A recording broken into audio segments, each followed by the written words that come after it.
Kershaw to take it for the Dodgers in this series opener. Dodgers and Cardinals, 7 matchups over the next 10 games.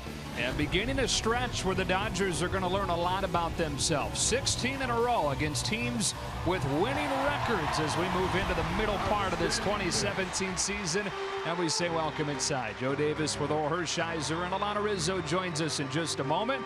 So I guess when you look at that, this is pretty darn good timing to get Logan Forsythe back. It sure is. With Justin Turner's absence, playing third base, I know we signed him as a second baseman. His strong arm, his game knowledge, and his ability to charge the ball, like at second base, at third, that brings really nice plays like that. But glad to have him at the top of the order. 3 Dodgers with on-base percentage over 400. Taylor, Turner, who's out, and this guy right here. So at the top of the order, the personality, grinding out.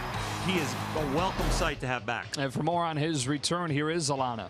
That's exactly what Dave Roberts said. He said that Logan Forsythe is a spark to get back to this team right in that fire, batting leadoff today and playing at third base. But what does that mean for Chris Taylor, who has been tremendous in the 29 games that he has played so far this season with a .333 average? Dave Roberts said, you know what, he has earned the playing time, and there's going to be a rotation between Chris Taylor, Chase Utley, and Logan Forsythe between second and third base. They want to keep Chris Taylor's bat in the lineup. The reason being, that's why he's taking reps in the outfield today in left field. Perhaps he plays in a big league game in the outfield soon. All right, should be interesting to see, and it's always interesting to watch this guy take it. Clayton Kershaw's 10th start, looking to be the eighth win. That would be #1 in the big leagues, and Clayton Kershaw usually goes deep into games.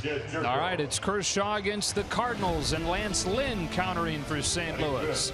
The first of 3 after the Dodgers took 3 of 4 from the Marlins. First pitch coming up from Dodger Stadium.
Sportsnet LA is brought to you by Mazda. Driving matters. And by Keck Medicine of USC. More healthcare breakthroughs. More defense against disease. More home runs. That's the Keck effect. Beautiful night to watch this guy go to work. Clayton Kershaw ready for his 10th start of the season, and it comes against the St. Louis Cardinals, who are bringing a 22-19 record. And this starting lineup brought to you by Honda. The old Cub, Dexter Fowler, to lead things off.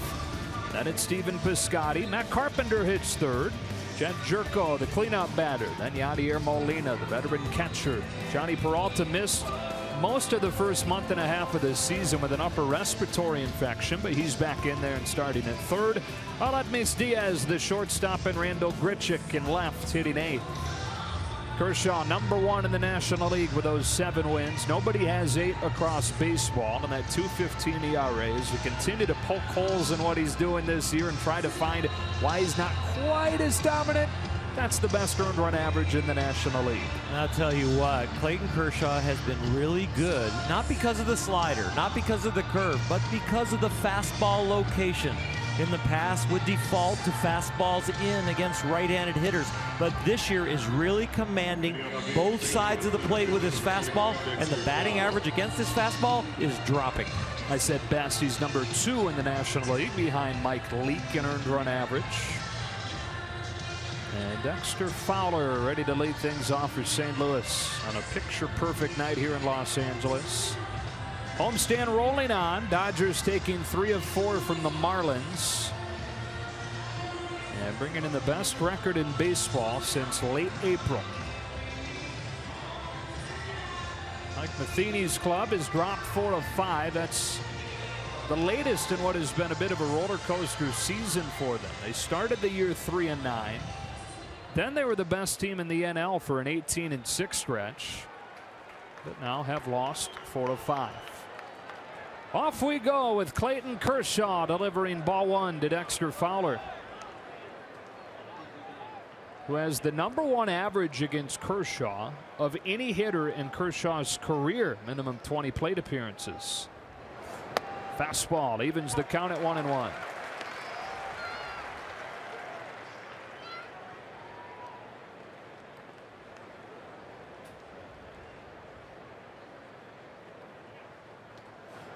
Two on one. You know, when you look at a lineup and then you see an average like Dexter Fowler against Clayton Kershaw, I'm sure he really studied, and Rick Honeycutt really studied exactly what they want to do with him. He just draws the attention because of that average. On this 2-1, he cuts and misses, and it's 2-2. Staying with the hard stuff so far. That was the slider, but it was one of the more that looks more like a cutter down the middle of the plate. Kershaw starting Fowler with a strikeout. Fowler now 0 for his last 12. And 1 gone in this first inning. Fielder number 55, Stephen When do you Piscotty. catch him? You catch him when they're swinging it hot, because the last 2 pitches, Clayton would say, I missed my spot, but I got away with them. Fowler in a slump right now. He got him. And so 1 gone, and here's Stephen Piscotty. Once upon a time, the Dodgers drafted out of high school. He decided to go to Stanford instead. That's where the Cardinals selected him. He shoots a bouncing ball against the shift, but Gonzalez cuts it off and feeds Kershaw for out #2. Piscotty can really run, and Adrian Gonzalez the only one on the right side of the infield, so Clayton has to be the guy to get over there, and you see he can't really formulate the right angle. He just has to get to the bag, so he takes a direct route, hopes that Adrian gets him the ball in time, able to catch that one up, break the steps down, and record the out. 2 up, 2 down. And Kershaw to work against Matt Carpenter.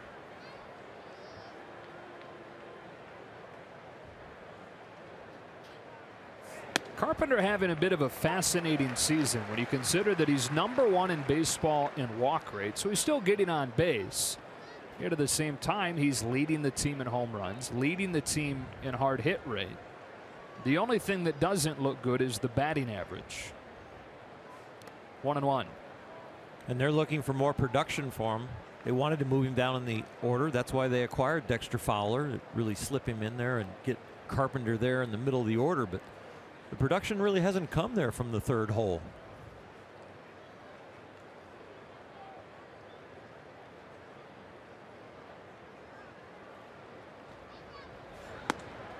Takes outside, and it's 2-1. One of the great eyes in the game.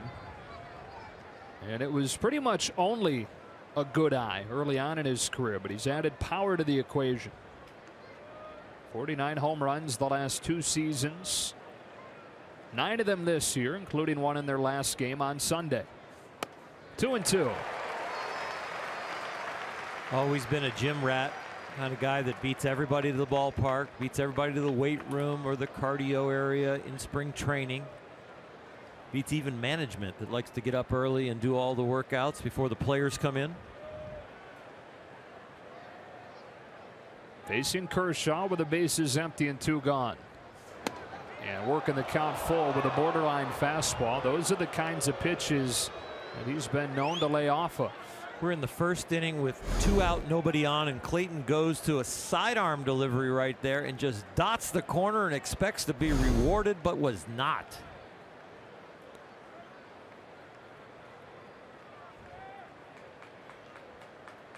So Carpenter's worked it full, and Kershaw home with a payoff.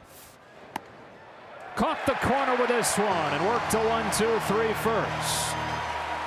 Carpenter doesn't like it. Similar location to the pitch that was called ball 3. Dodgers come to bat for the first time against Lance Lynn when you come back.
Today, their lineup is brought to you by Honda. Good to have Logan Forsythe back in it right at the top with Corey Seager hitting second.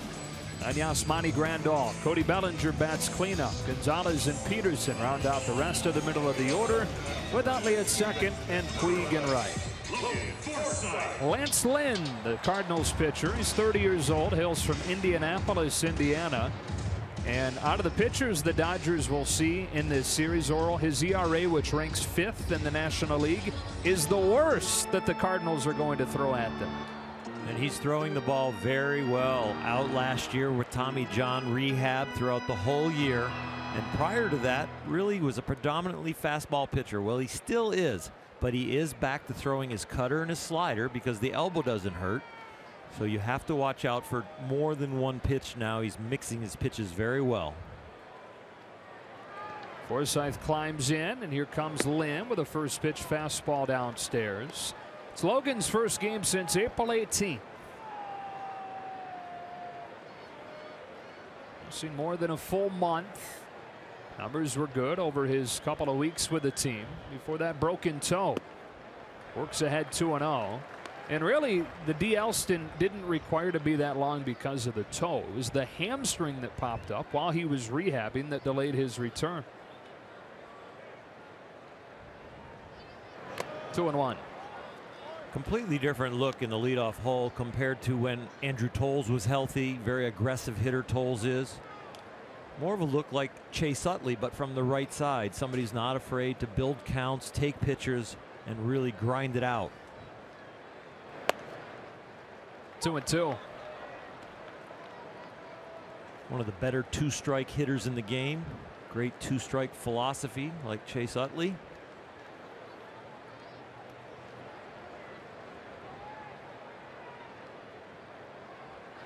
Lynn gets him, 1 out. We mentioned how well Lynn is throwing the ball overall, but the last couple games, home runs have been an issue. He gave up 2 runs over his previous 4 starts, but he's given up 8 and been bitten by the long ball the last 2 times out. Well, a guy who relies heavily on the fastball. If he misses his location, the bat speed and the fastball are going to match up and supply the power. So I'm sure he had trouble with location, especially elevating those games. Here's Seager. And looks at a fastball, strike 1.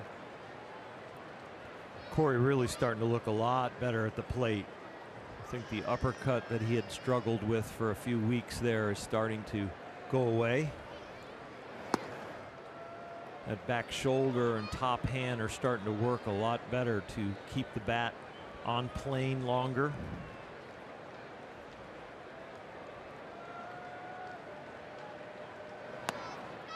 Two and 1. His on-base percentage, reflecting what you're talking about, over the last 5 games is .542. League average .320. A 2-1 from Lance Lynn. A little bit outside. 3 balls and 1 strike.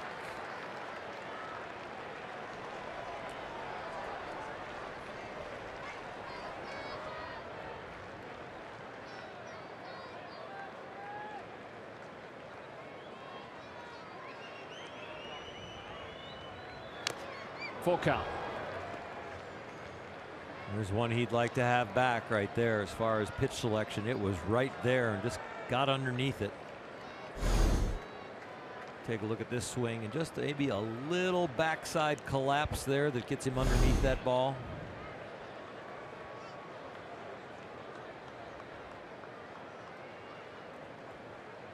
Lynn brings him a 3-2, and Seager strikes out swinging and a fastball to 94.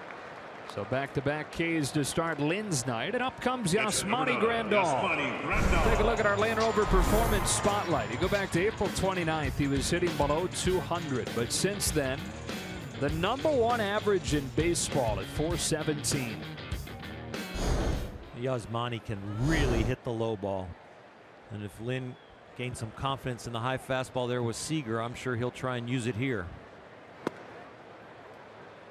That run for Grandal where he's hitting above 400, that corresponds with a couple conversations, one with Dave Roberts, one with Turner Ward, where they just reminded him that he needed to be a guy that watched those pitches when guys are trying to get him to chase.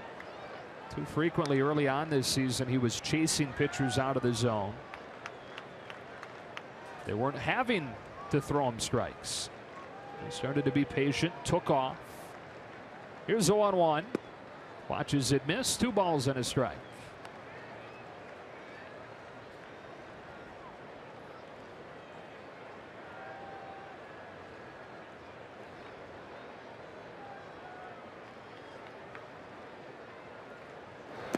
Three and 1 now.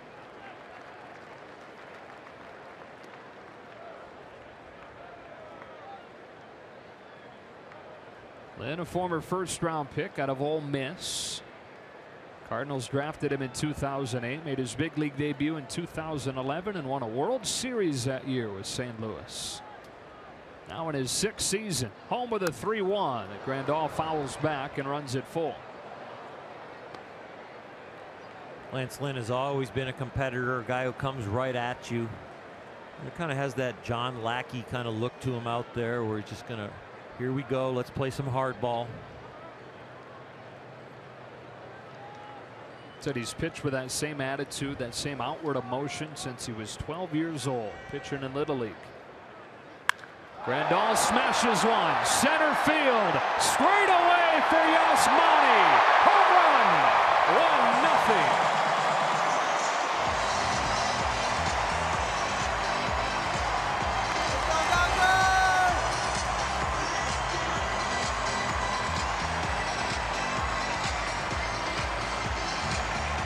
White hot. Yasmani Grandal, 5th of the season. Hitters will tell you when they hit a home run to straightaway center with backspin that they are locked in, and that's when they feel their best. Stays on his backside, gets great extension, and just powders this ball to center field. Boy, was it fun to not only see the home run, but Kike Hernandez auditioning for play-by-play, it looked like. How was his layout? Did he let the crowd tell the story after the home run? I doubt it. Yeah, I do too. Strike one on Cody Bellinger. No, he's talking right over the crowd. Come on, Kike.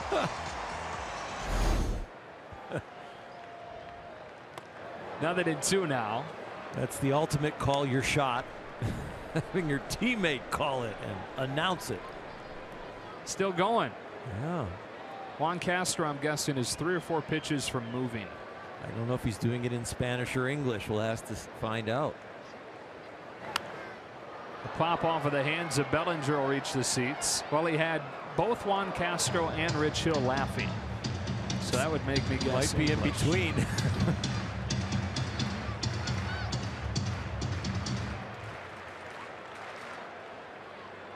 Usually a guy uses a bat. Mm-hmm. And actually, you can do the same thing without holding up a pretend microphone. 1-2.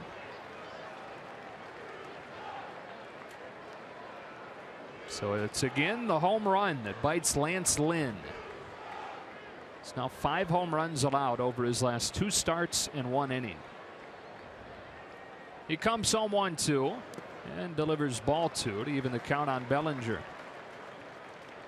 You do see a little sporadic lack of command right here. You got the off-speed stuff that really is not for a strike so far, and fastball location has been moderate at best.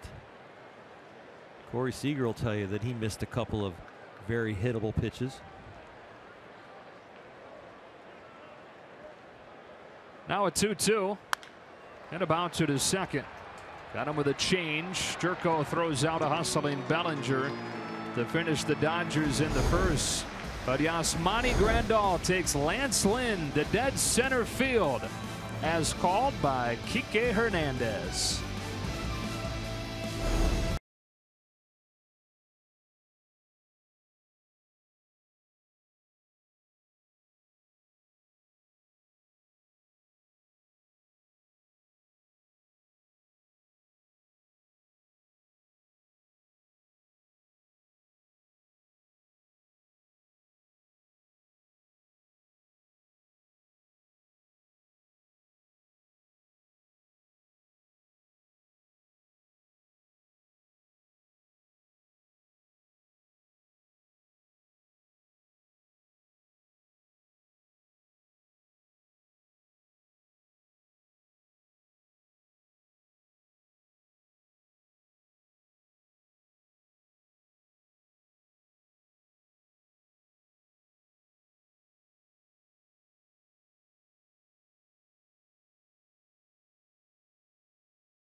to work with. Time now for the Mini Countryman Player Profile. The #1 earned run average of any pitcher since the dead ball era. And if you extend that back farther to include any pitcher that's ever been a starter in Major League Baseball with enough innings to qualify. Jed Jerko cracks his bat and a pop into center. Chase Utley is there for the first out of the inning. So if you extend that back period, so baseball history, guys with enough innings to qualify, out of the top 37 ERAs in baseball history, 36 came in the dead ball era before 1920. The other is him. Wow. It's really amazing what he is doing, and it's really unimaginable that you would think that a human being could do this as consistently and as dominant as him. Strike one on Yadier Molina. And every 5 days we get to wake up and say Kershaw's pitching, and that's an awful lot of fun. Last year we missed him for 2.5 months, and we wondered how would the Dodgers fare. That it looked like gloom and doom, but the Dodger team surrounded him while he was hurt, raised their record to the top, and then got to ride Clayton the rest of the season. As far as individual ballparks, Sandy Koufax is the only one ahead of Clayton Kershaw as far as a ballpark where you pitch having a lower ERA. Any ballpark, any pitcher. 2-2 on Molina. And I mean, we can go on and on and on with these nuggets, these factoids about Kershaw, but instead of bludgeoning you with those, we'll just try to accent what is always enjoyable, just sitting back and watching it work.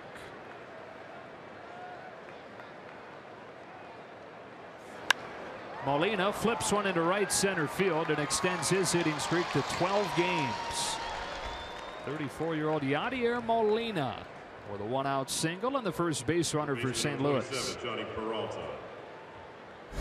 Yadier Molina not looking for a pitch away, but stays on it. Clayton usually throws a lot of fastballs into these righties. A little double toe tap for Yadi to get the barrel on that one. So you go from a guy who's in his 14th major league season to a guy who's in his 15th. Johnny Peralta. Yes, his name spelled J-H-O-N-N-Y. Flies one to right. Long run for Puig. Still coming. Won't get there, but it's foul. And Johnny, when asked about how his name is spelled, said, "No, there are a lot of guys that spell it like that where he's from in the Dominican. He's not the one that has it wrong." He said everybody else, the guys spelling it J-O-H-N, they have Johnny wrong. Okay. Yeah.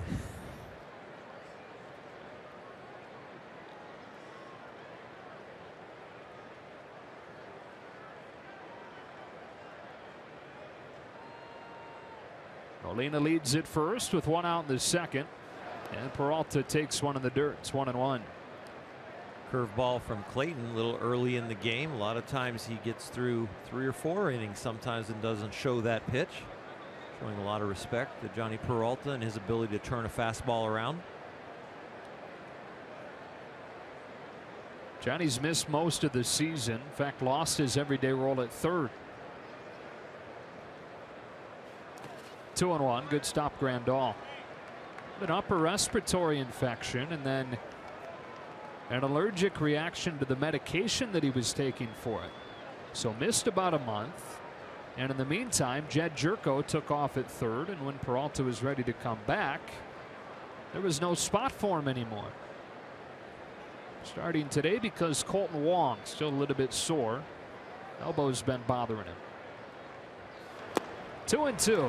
So he spikes that slider to even the count.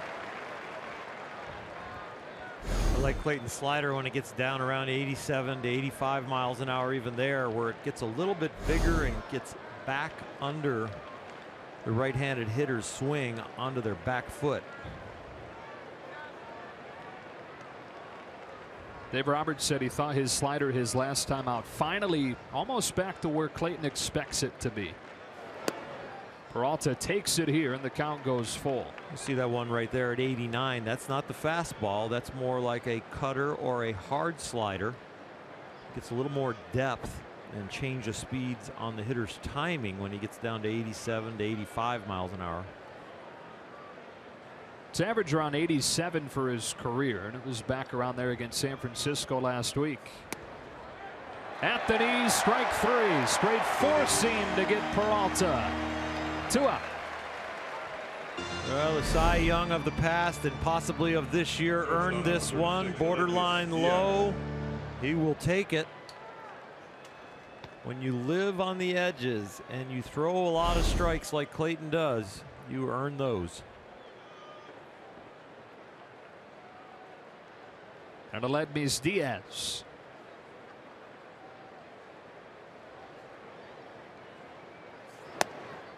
Fastball for strike one. That's back-to-back four-seamers thrown by Clayton. Threw it more than 60% of the time in San Francisco last week. That was the most in a start this year. And that was as dialed in as he's been in any start this year. 7 shutout innings. You thought early on, we're sitting up there, this is no joke, second inning, we're in San Francisco, and during commercial, Oral looks at me and goes, if he can get Buster Posey today, we got a chance to see a perfect game. And we weren't far off from it. 3 soft singles against him. 0-2. He had really good stuff, but he also was kind of effectively wild. So when he needed to make a pitch, he was making them, like this beautiful curveball right here. And when he was missing in a way that there was no way they were going to get a hit on his misses. He wasn't missing in the strike zone with strikes that were hittable. Strike one with a fastball, strike two with a curveball, and a foul ball on another curve. Boy, the curveball is really starting to come along. We're seeing it get sharper and more accurate in the last few starts. It really wasn't even around. It didn't open the season with him. But now that he's had 9 starts under his belt, this being his 10th, he's starting to get the release point on it. The humidity and the warmth of the summer's coming. Molina takes off, and he's dead to rights. Tagged out by Chase Utley. And Kershaw winds up facing the minimum here in the second, despite the 1-out single.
Run has the Dodgers in front as we go to the bottom of the second. A gorgeous night in Los Angeles.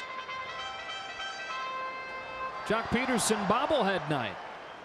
Jock will hit second in this inning. After Adrian Gonzalez leads it off against Lance Lynn and takes a ball low. Adrian on Sunday, his first 3-hit game of the year and his first 3 RBI game of the year.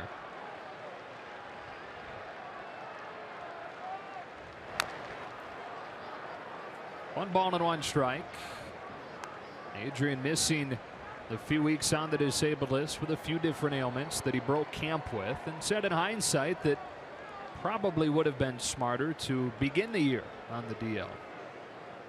That's something that he's never done. This is his first career disabled list stint. Goes the other way with a bouncing ball to Aledmys Diaz. 1 out.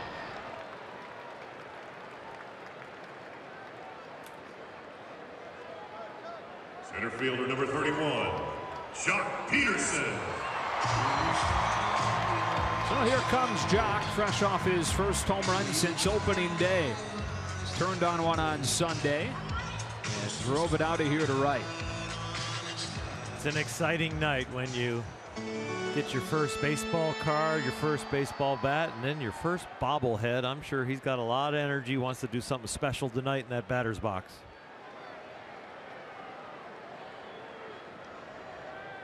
Overall, it's been a bit of a rough year for him. Jock 3 for his last 26. Average right now sitting at only 206.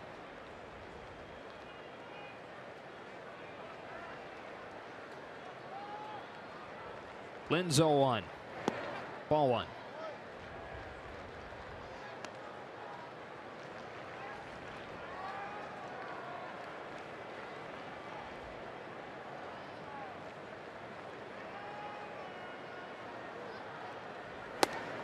Leaves that one up. 2 balls and a strike.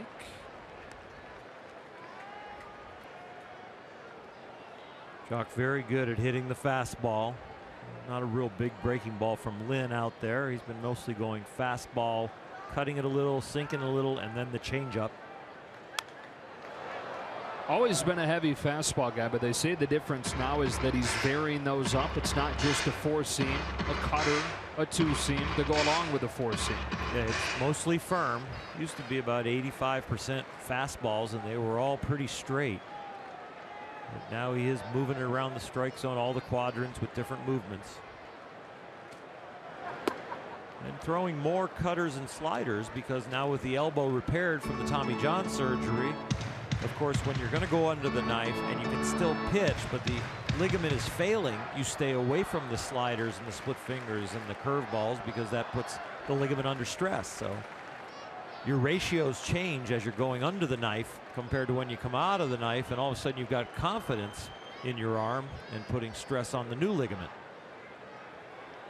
His payoff to Peterson is a 2-seam that dives in there for strike 3.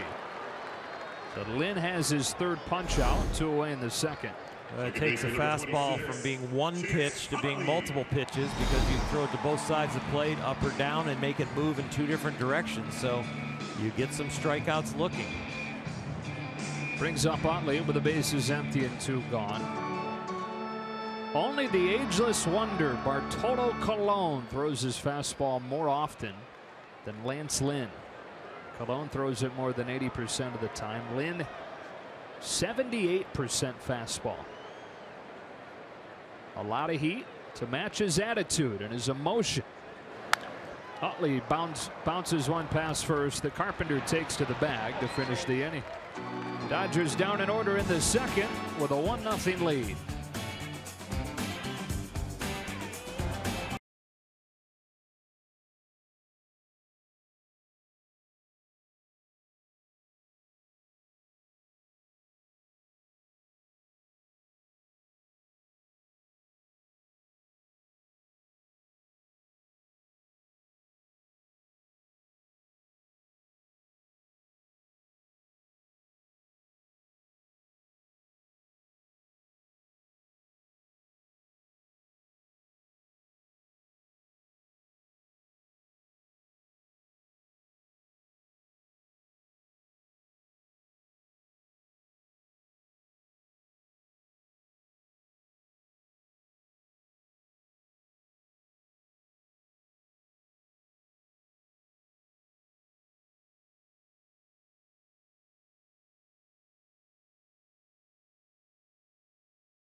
Up 1-0, top of the third inning, and time for our Coors Light Cold Hard Fact. The Dodgers, since opening the year at 10-12, have the best record in baseball, going 16-7. The only problem is the Rockies and Diamondbacks keep on winning, so the deficit holds. They come into this game 3 games back of the Rockies after Colorado won earlier tonight.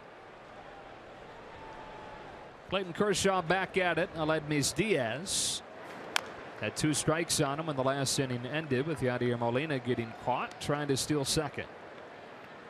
You think about that hot streak for the Dodgers since April 27th, and you think, what portion of the team is really carrying them? And you really can't pull one out. They're all firing. The bullpen's awesome. The offense in May has averaged over 6 runs a game. Starting pitching has been solid or stellar. So it really has been a team hot streak.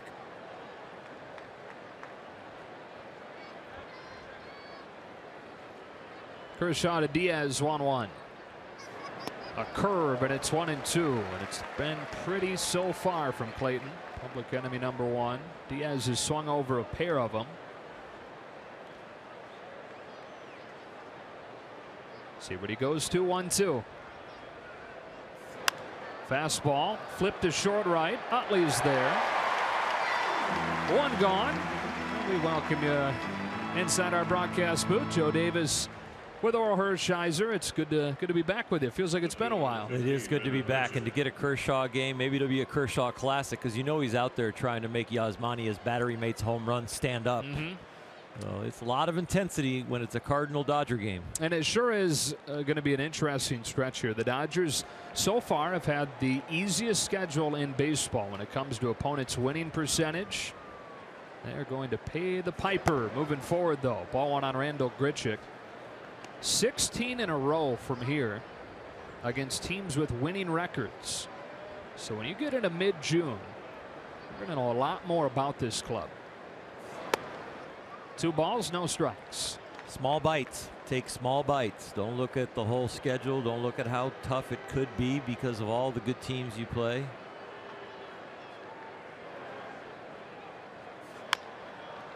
Huge bouncer. Forsythe. And Grichuk never left the box. So I don't see a definitive signal.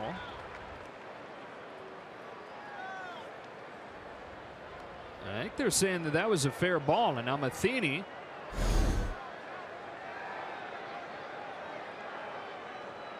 That looks like it did get a tip of his foot. Yep.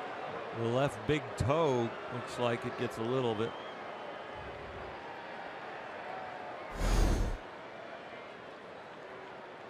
So home plate umpire Pat Hoberg will get together with the rest of the crew.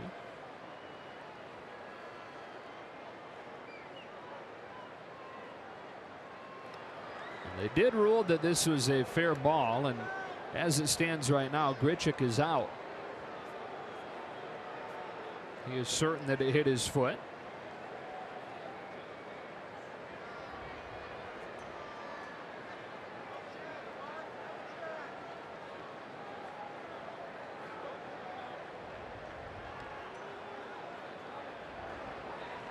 Still have not seen any real signal. That's as good of a signal as you're going to get. Grichuk walking back to the dugout. It's not a reviewable call. And so in and out of the batter's box is not a reviewable call.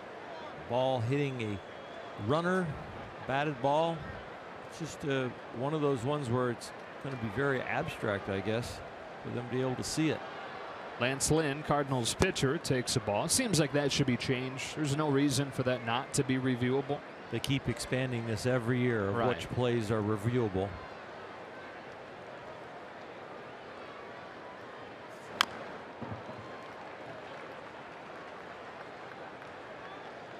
Lynn 1 hit so far this year. It's a dominant high school hitter in Indiana, Brownsburg High School. Most of these guys were, though, even the pitchers who no longer look very good swinging it. It's a crack bat, soft roller to Seager. And another 1-2-3 inning for Clayton Kershaw. On to the bottom of the third with the Dodgers in front 1-0.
down to Alana.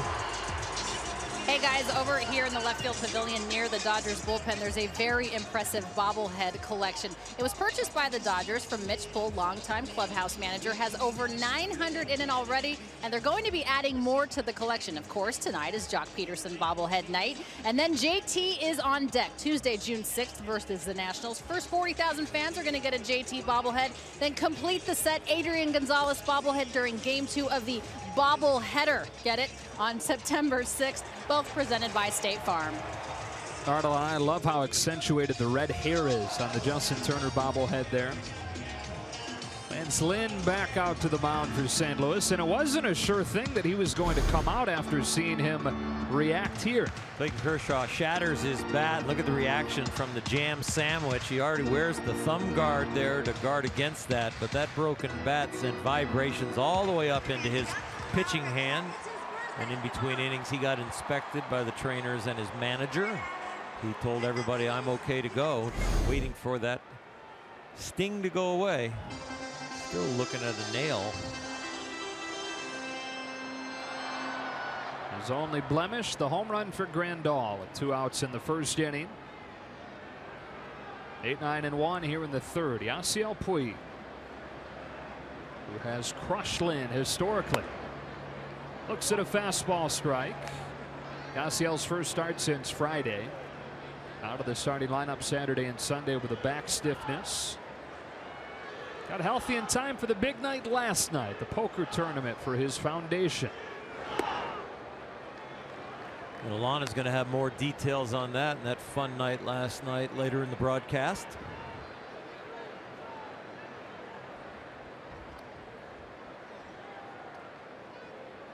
Lynn's 1-1. Puig looks at ball 2. 8 home runs for Yasiel this year. And continuing to hit down near the bottom of the Dodger order, especially against right-handed pitching, where he can simply play great defense, and then anything you get with a bat is gravy. He's had some good gravy so far this year. The RBIs and the home runs, he just continues to look for a consistent approach and a little higher average, and everything will go up with that, because when he makes contact, it's usually loud. Can sit dead red here. 3-2, well placed with that fastball. Yasiel coaching himself up right there. Make a certain percentage of good swings and you make some bad ones, and if you can feel what you did wrong, that's a start. Got under this one. At second, it's Jed Jerko, and Puig is the first out.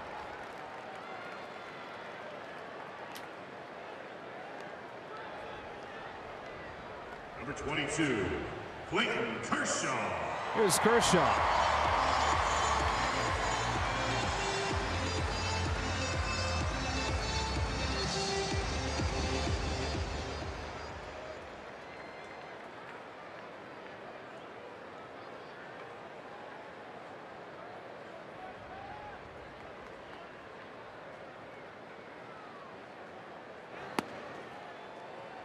Oh, 0-1.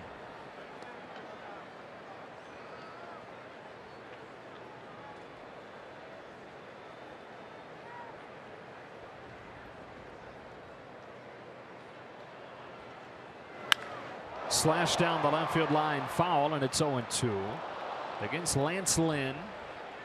And his first full season in the majors in 2012, he was an all-star. Like anytime a guy misses a full year for whatever reason, and for him it was Tommy John, but it's easy to forget how good or how bad they were. And Lynn was really good. First 4 full seasons before his Tommy John, he was number 6 in the majors in wins. And that list tells you how good he was, behind Scherzer, Kershaw, Greinke, Bumgarner, Price, then Lance Lynn.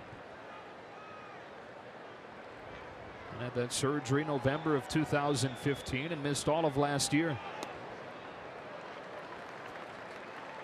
Yesterday, Tommy John turned 74, and in 1974 is when the Tommy John surgery was invented. Dr. Frank Jobe, God bless his soul, who has saved many a pitcher's career and even some regulars, shortstop, second baseman, outfielders that have had to have their ligament replaced. Somebody sent a message on social media last week sometime saying, would you stop telling stories about guys having Tommy John? And it's like, I wish I could, you know, but it's at a point now where so many guys are having it. It's almost like it's just another little fine print byline on a lot of guys. By the way, he had Tommy John a few years back.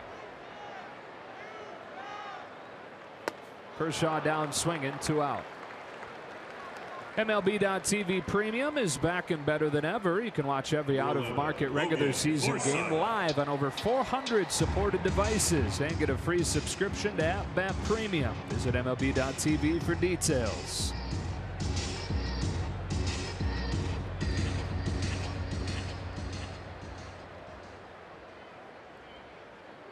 A gorgeous night here at Dodger Stadium. Part of this 10-game homestand. Taking 3 of 4 from the Marlins. Now 3 with the Cardinals, 3 with the Cubs to finish it up. And a strike on Logan Forsythe. Dodgers have the second best home record in baseball, behind only the Arizona Diamondbacks.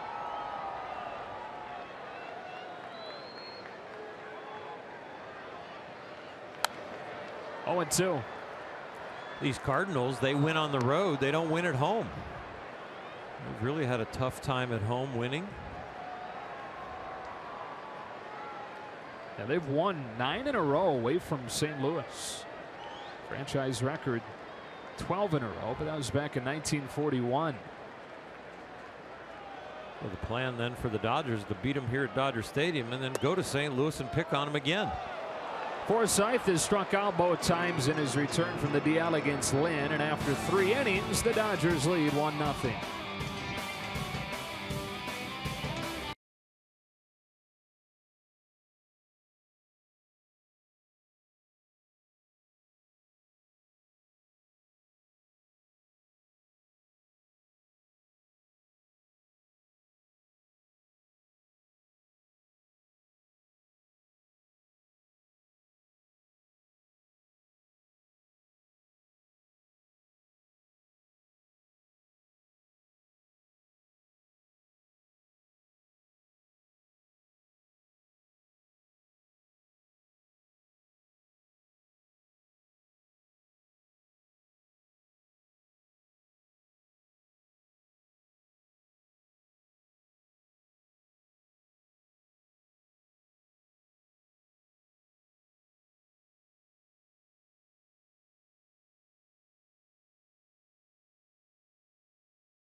Sportsnet LA is brought to you by the Ram 1500 Rebel.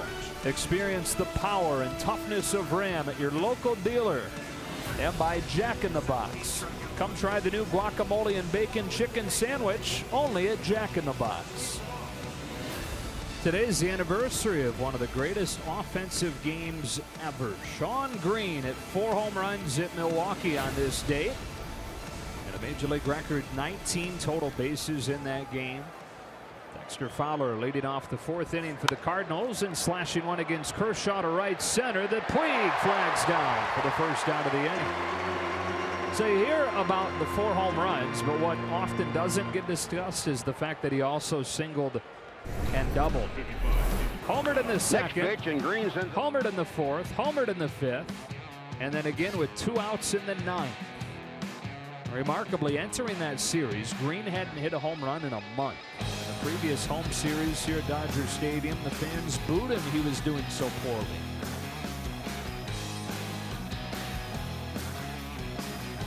Hitters talk about loving Miller Park with a giant green backdrop there. Really good batter's eye.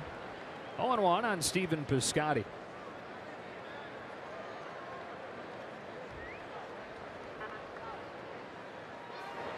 Curve lifted to right center. Puig on the move at the track with room for out number 2. Kind of took off on him. We talked about it in Yasiel's last at bat, how he's hitting down in the order but playing an elite right field, and we've seen 2 beautiful plays so far. Sometimes they're not the prettiest because you do misread some balls, but he seems to catch them all even when he misreads them a little bit. And boy, does he give a tremendous effort out there, sacrifices his body more than almost anybody in the big leagues.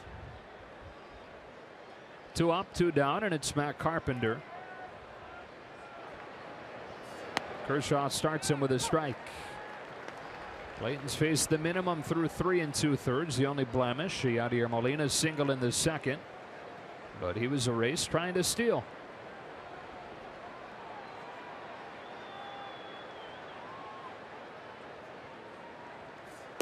Carpenter with his first inning strikeout, now 4 for his last 32. This Cardinals team's been defined by its starting pitching. The offense below league average.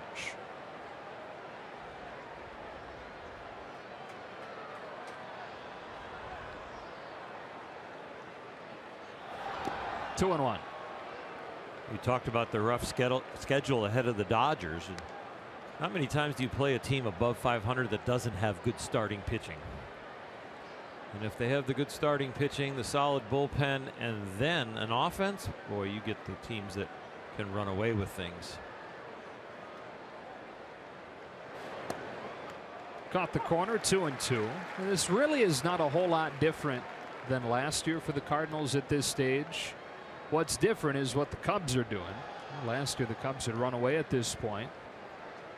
This year the Cubs are in 3rd. It's the Brewers that the Cardinals are chasing. Kershaw comes home, and Carpenter tugs a ground ball into the shift. That's Logan Forsythe for a 1-2-3 4th inning. Dodgers 1, Cardinals nothing. An 8-pitch 4th for number 22.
Only one hit on both sides, but the Dodgers making theirs count. A Grandal home run in the first inning and a 1-0 game to the bottom of the fourth.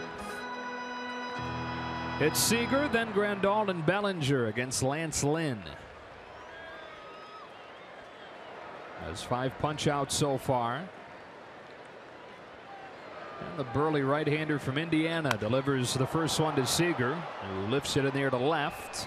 Grichuk for the first out. Here comes Grandal, and we look at our Carl's cam at his home run as he stays red hot. He belted this ball to center, backspinning it out there. It's a swing that we have seen quite often over the last 3 or 4 weeks. One of the big things with the Yasmani, perhaps the biggest thing with the Yasmani, is that he's been healthy. As healthy as he's been in years. Takes outside ball 1. That's not just talking about those body parts that he's had surgery on that have healed, but really focused on his diet this offseason too.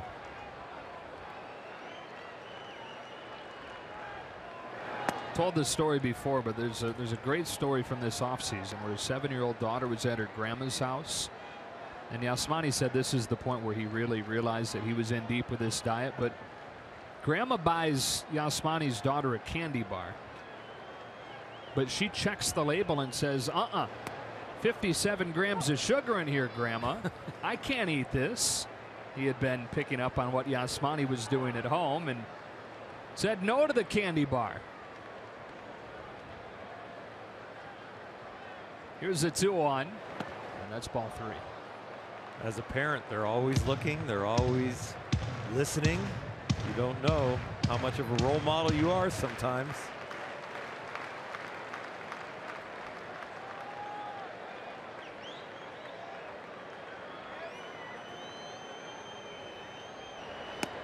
Grandal walks. First free pass issued by Lance Lynn, and a 1-out base runner in front of Bellinger. Find out if you're a Dodgers good luck charm and purchase a 5-game weekend plan starting at $20 per ticket. If the Dodgers win all 5 games you pick, you win 2 tickets to Fan Appreciation Day on September 24th and be recognized in a group photo on the field. For more information, visit Dodgers.com/mini-plans. Bellinger grounded his second his first time. How good are those numbers there? The best numbers through 25 games in a player's career since 1984. Entered the game hitting .295, 9 home runs, 24 batted in. Elvin Davis of the Mariners, who won Rookie of the Year in '84, the last guy to put up that number through his first 25 games. 1-1. It's a Riverside native, Elvin Davis.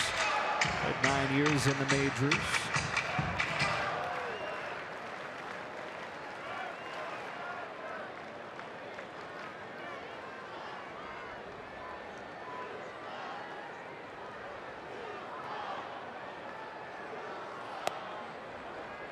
Lynn jumps ahead 1-2.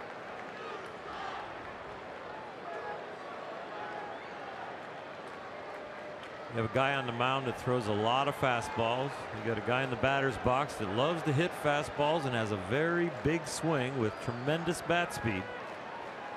Even with 2 strikes, I don't think Cody will get cheated. He unloads on it and misses. 2 out. Number 23, Adrian. Lance Lynn just beats him to the spot. Goes up the ladder a little bit above the belt. 6 Ks for Lynn, 2 gone for Adrian Gonzalez. The center field camera makes it look like, how did he miss that ball?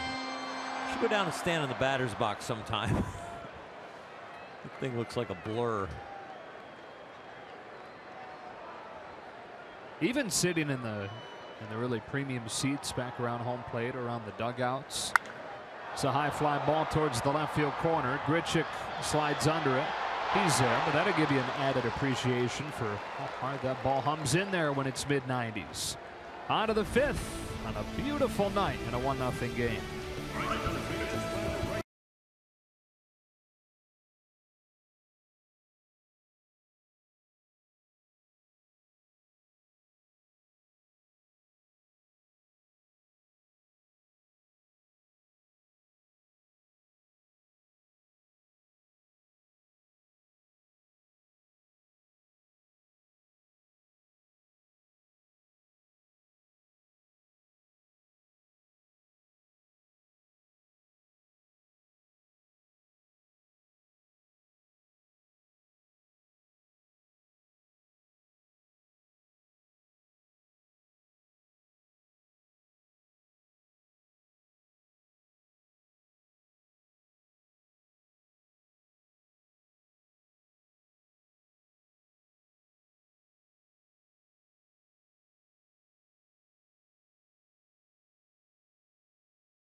Dodgers baseball on Sportsnet LA is brought to you by your Southern California Toyota dealers.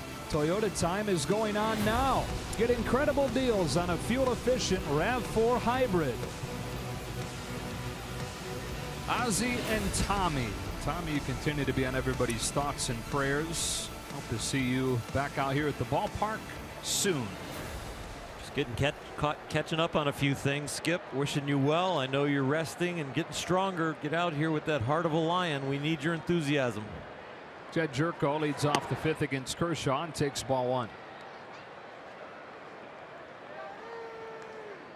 Popped out his first time.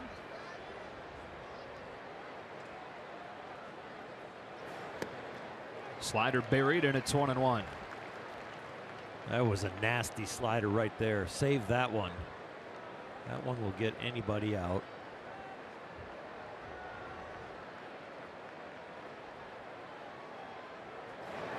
Threw it again. Got strike 2. A little more depth as far as up and down, and then going from left to right with that downward movement. That is awfully hard to hit when he come back at you with 94, 95 on the hands. Exactly what he did. 93. Jerko got a piece to stay alive. So he can speed you up with the fastball, and then he can throw that slider at 87, 88 and make it look like a fastball, then have that break, and that's what pretty much makes him unhittable. Jerko leading off the 5th and striking out swinging. So he goes slider, slider, fastball, curve at 75. Always said he's 2 pitchers in one body. He's a fastball slider guy, which usually is a good pitcher, and then he's a high fastball curveball guy, and that's usually another successful pitcher, but it's all in one body with 22. Matchup of likely future Hall of Famers here. Kershaw to Yadier Molina, who takes inside, ball 1. Molina signed a big extension this spring. Wrapped up through 2020. Because he's been playing so long, I kind of feel like he's older than he is. He's 34. Turns this one around, but didn't get much of it. Bellinger's there. 2 out. Yeah, I had him over 35 as we were getting ready for this game tonight until we looked up the age, and everybody here corrected me, but you do. The experience, everything that he has done, and still creeping up on his 35th birthday on an everyday basis back there behind the plate. 7-time All-Star. He's won 8 Gold Gloves. Here's Peralta. Speaking of creeping up on a 35th birthday, Johnny turns 35 this coming Sunday. 15th big league year, former Indian, former Tiger, now in his 4th year with the Cardinals. Hard hit to short. Seager dives to get it, digs it out of his glove and throws in time to finish the inning. Good stretch from Gonzalez on the back end, where that ball was pesky deep inside Seager's glove, but he gets it out in time and finishes off another 1-2-3 inning.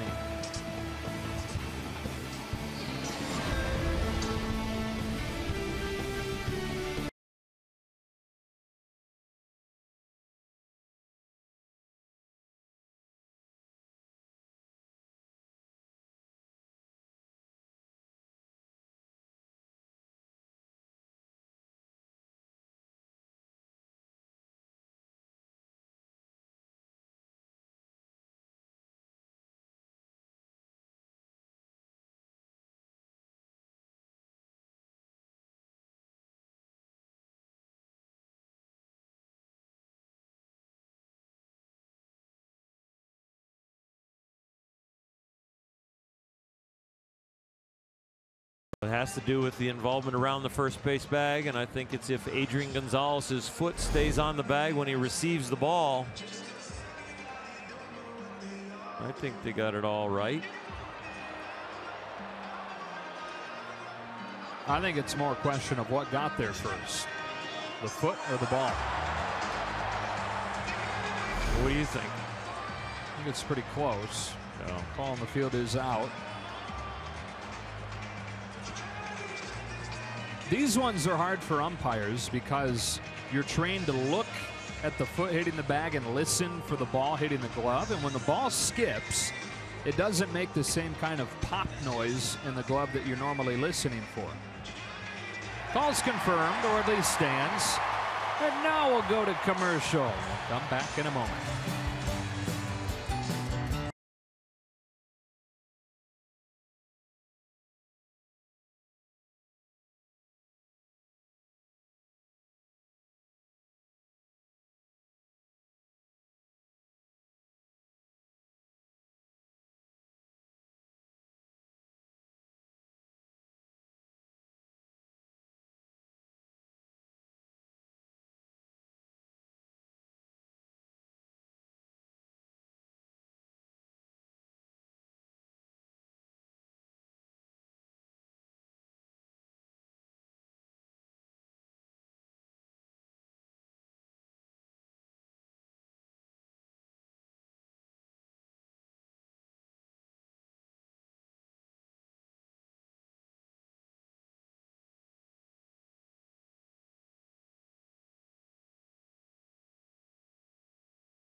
The bottom of the 5th inning, a big night for Jock Peterson and his entire family. Of course, Jock Peterson, the bobblehead night today at the stadium, and his older brother, Champ Peterson, threw out a ceremonial first pitch. Jock asked him to do it earlier. He's never had an event that he didn't like. Threw a nice strike there to his little bro, and it's awesome, guys, because Champ Peterson's going to be honored at the Little League World Series Hall of Excellence this upcoming August. Champ and Jock's family was here.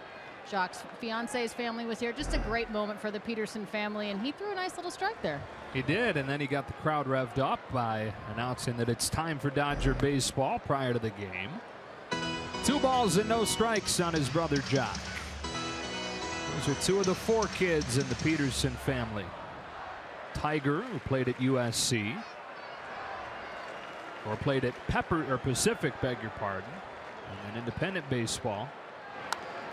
It's a pop back foul, and it's 2-1. And then they have a sister, JC, playing soccer at UCLA.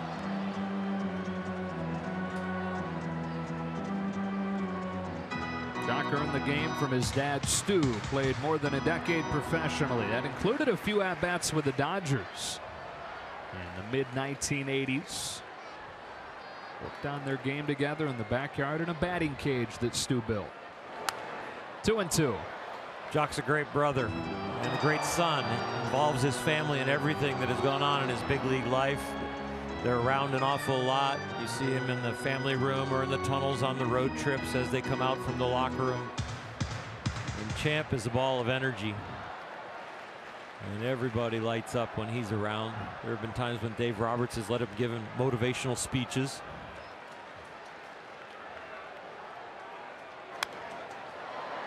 I think we mentioned it's time for Dodger baseball. Ciampa's trying to give it a second go around. They cut his mic though. He was ready to give it 2 its times. It is just awesome watching those 2 interact. Jock leading off the 5th in a 1-0 game. Each team with only 1 hit. Grandal with a home run. Jock with a hard bouncing ball that Jerko gets in front of for the first out of the 5th.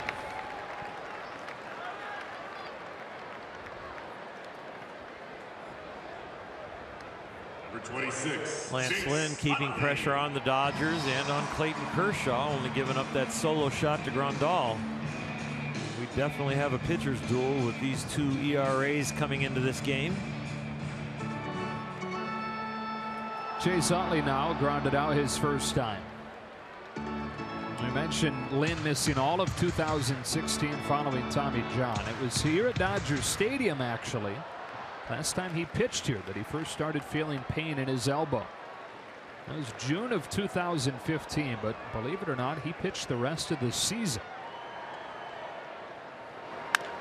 Utley to Jerko as well. 2 up, 2 down. So not only did he have the pain in the elbow, but as that year went on, he started dealing with numbness in his hand just about every morning.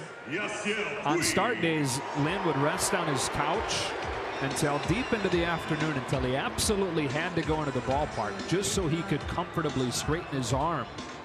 And got through a full season, making around 30 starts, even with the issues in the elbow, before finishing off the year and then having the Tommy John about a month later. The toughness to match the attitude. Here's Puig. Ball 1.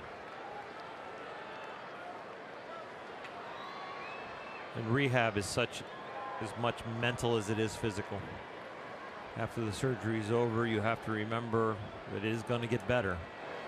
Boy, the depression can set in as you put the work in and you don't feel like anything is getting better yet. And you just have to trust your doctors and your therapists, and that others have walked the road before. It will definitely test your mental toughness. Speaking of surgery, Andrew Toles had his ACL operation today.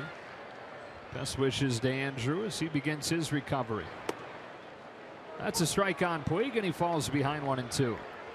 The disabled list is a lonely place. You move from the day-to-day pressure of being a player and the excitement of having a chance to get a win, pulling together with your teammates. You just feel like you're on an island sometimes when you're on that DL, away from the culture, even though you're in the culture. Especially if Mike Scioscia's giving you a hard time while you're trying to come back, right? Yeah, Scioscia, every time after my shoulder reconstruction, Scioscia would see me there early going through the rehab with Pat Screener, our therapist, and he would yell across the room as he would be getting ready to play that night, "It's a pipe dream. It'll never work. You might as well just go home." He knew kicking me would motivate me. 2-2 on Puig. And did it? Oh, yeah, it always did. It always gave me a little adrenaline, and you put a little more focus, a little more effort into your exercises or whatever you were doing at the time, and yell back at him. And it was actually his way, I think, of reminding you that you're still part of the team, because I can give you a hard time.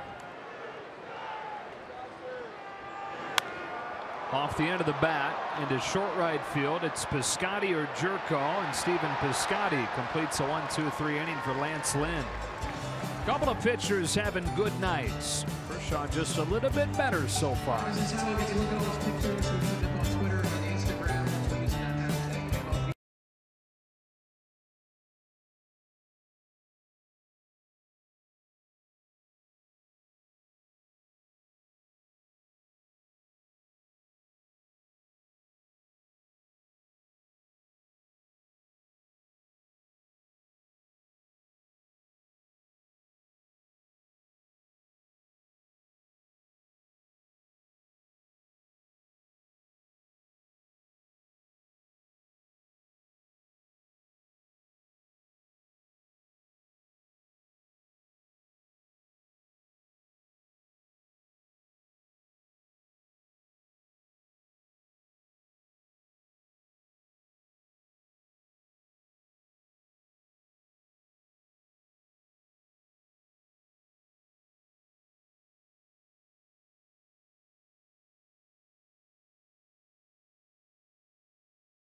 Morongo Casino slow-mo cam, and it is all Clayton Kershaw tonight so far. Yasmani Grandal's home run, yes, but Clayton only giving up one bloop hit.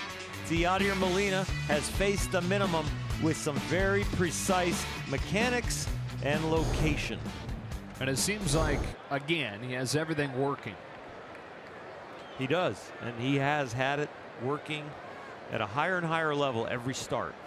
Starts Aledmys Diaz with ball one on a slider. But there were times where he was searching for that slider. There were times with a curve, like you mentioned earlier this year, wasn't breaking the way it is tonight. Got the curve breaking, got the slider where he wants it miles per hour wise, and has spotted the fastball up. Diaz into the gap in left center. Jock Peterson is over, and that ball one hops off the wall. Diaz on his way to second, opening the sixth with a double. For 15, Randall Grichuk. This is a slider that to the very first batter of the game, Dexter Fowler, Clayton threw a couple, and they were mistakes, and he kind of shook his head. Now this one right here, Diaz doesn't miss like Fowler did.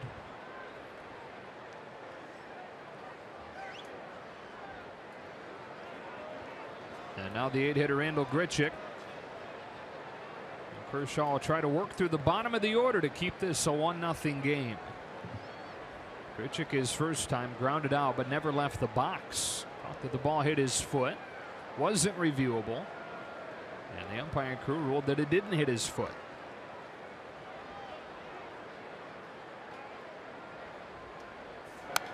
Strike one.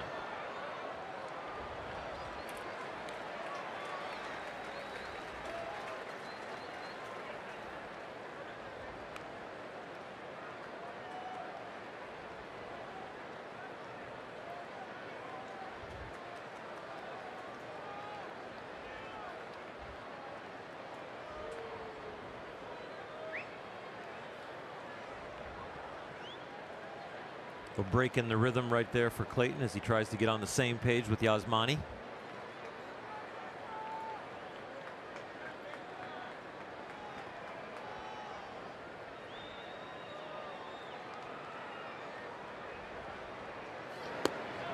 One ball and one strike. The 25-year-old Randall Grichuk.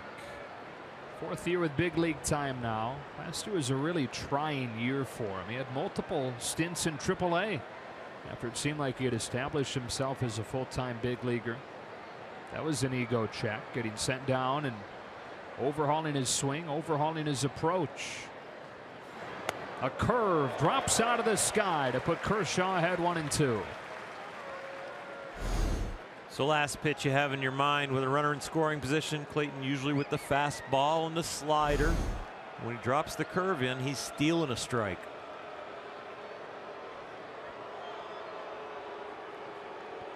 Tying run at second, nobody out in the 6th.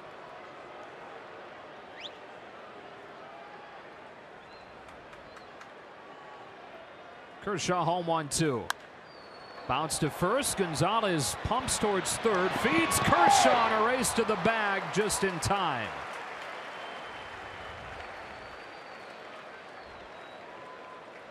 Right on the edge of disaster as we take a look at our Volkswagen replay.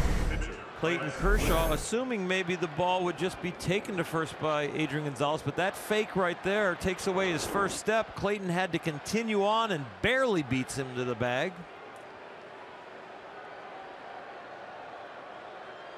Bang, bang.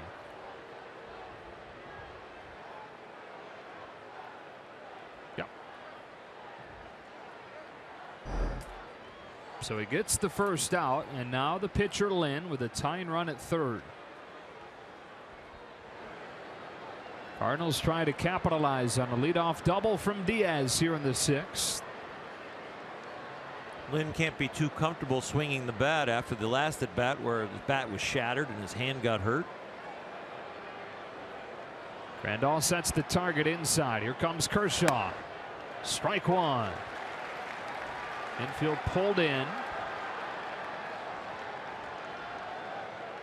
Kershaw has strikeout on the brain here. I think any count you've got to be wary of a suicide squeeze. Just because they can't be real confident that Lynn can get a bat on Clayton Kershaw. Swings and misses, and it's 0-2.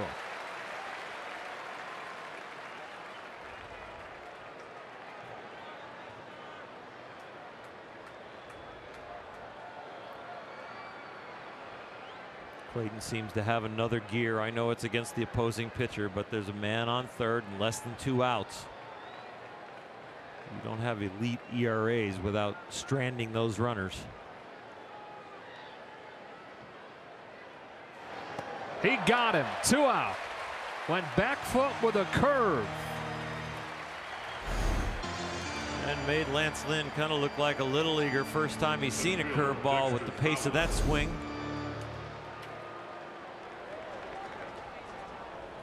And so it's up to Dexter Fowler,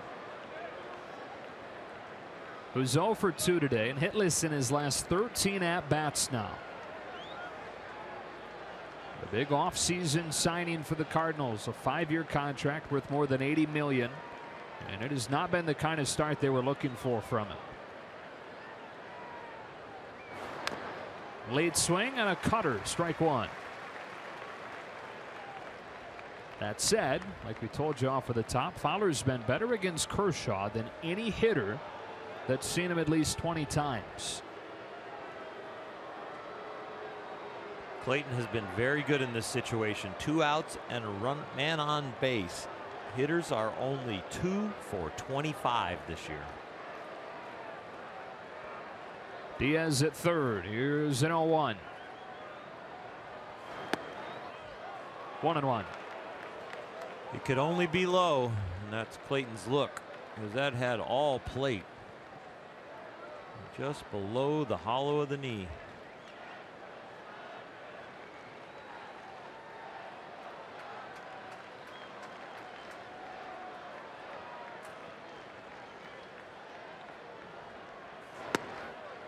That's strike two. When you live on the border, sometimes you get them, sometimes you don't. It looks about the same height as the slider.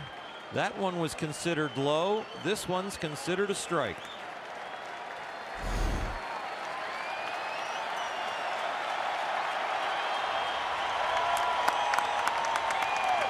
The ace trying to pitch around a leadoff double. The 1-2. And he got him.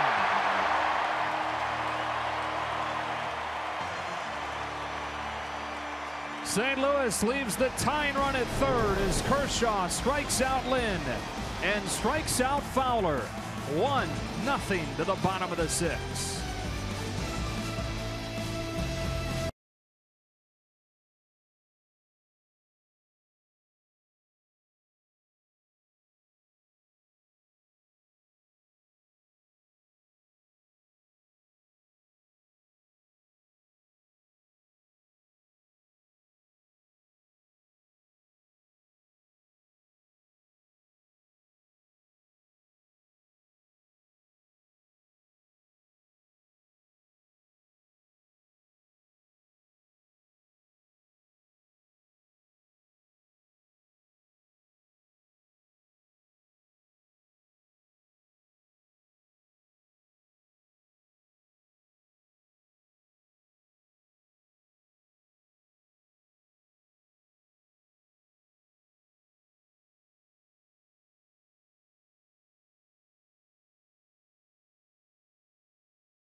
Home run from Yasmani Grandal, but Clayton Kershaw has 6 shutout innings.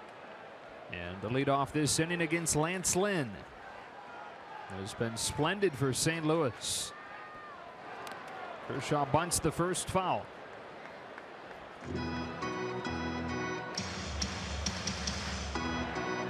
Another tight game between these franchises. It's amazing to see how tight things have been historically.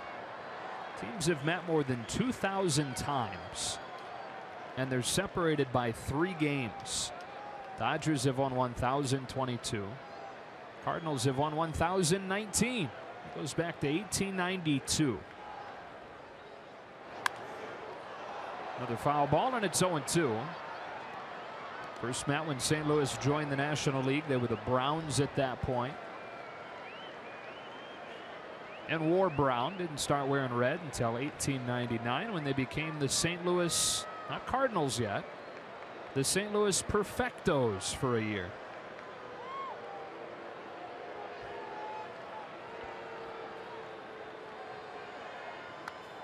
Another foul ball, still 0-2 on Kershaw. Changed to Cardinals after 1 year of Perfectos. They had a bad image they had to shed. That Perfectos team, the new owners, became cause for a new rule. So the owners also own the Cleveland Spiders franchise, and they decided to move all their good players from the Spiders over to St. Louis. Kershaw reaches out, pokes a ground ball to Peralta at third for the first out of the inning. One of those good players, Cy Young, moved from the Cleveland Spiders over to the St. Louis Browns and Perfectos. So the owners manipulate this thing to get all their good players on one team, And it raises a red flag because the Spiders, the team they stripped, have the worst season in baseball history. They went 20 and 134 and finished 84 games behind Brooklyn. 84 games out of first. Got about 200 fans per game there in Cleveland, and so teams started to refuse to travel to play them there. Here's Forsythe. And he looks at a ball. The way that it worked then was the gate that you got as a home team, you paid the visiting team their travel expenses from that gate. They weren't making enough money at the home games to pay these teams to come play them. 1-1. And so what happened was the Spiders wound up having to play 112 games on the road. And following that year, Spiders franchise was disbanded, and the National League installed a rule that owners couldn't have two teams. 1-2.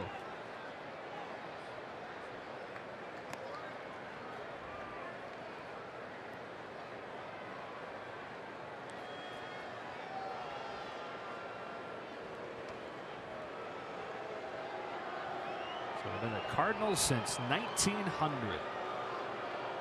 Only the Yankees have won more world championships. Yankees have 27. Cardinals have won 11. Forsythe has struck out at all three ABs tonight. Dodger calendar is brought to you by 76. A lot of red on it. Shortstop, Corey Seager. A couple more games against St. Louis, and then the Cubs come to town before the Dodgers head to St. Louis. It is odd where they'll play 7 games against St. Louis over a 10-game stretch and then won't see him again.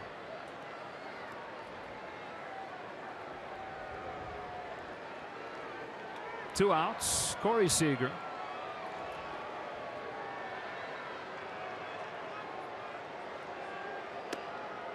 Up, ball 1. Seager's 0 for 2 with a strikeout, a fly out to left.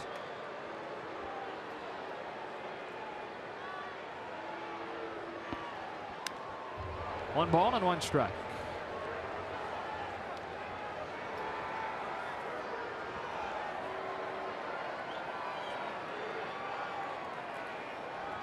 Lance Lynn, one of the 5 pitchers in the big leagues that have gone at least 95 pitches in every one of their starts.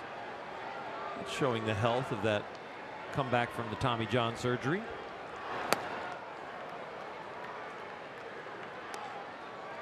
John Lester, one of those. Roark, Scherzer, and DeGrom are in Lance Lynn's company.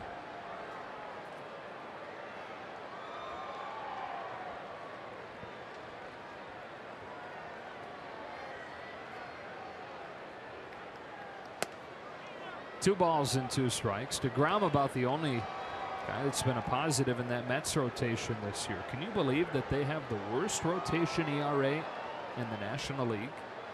You would have never predicted that. You wouldn't have even predicted bottom half or outside the top 3 or 4. Yeah, you're right. Even as weird as this game can be.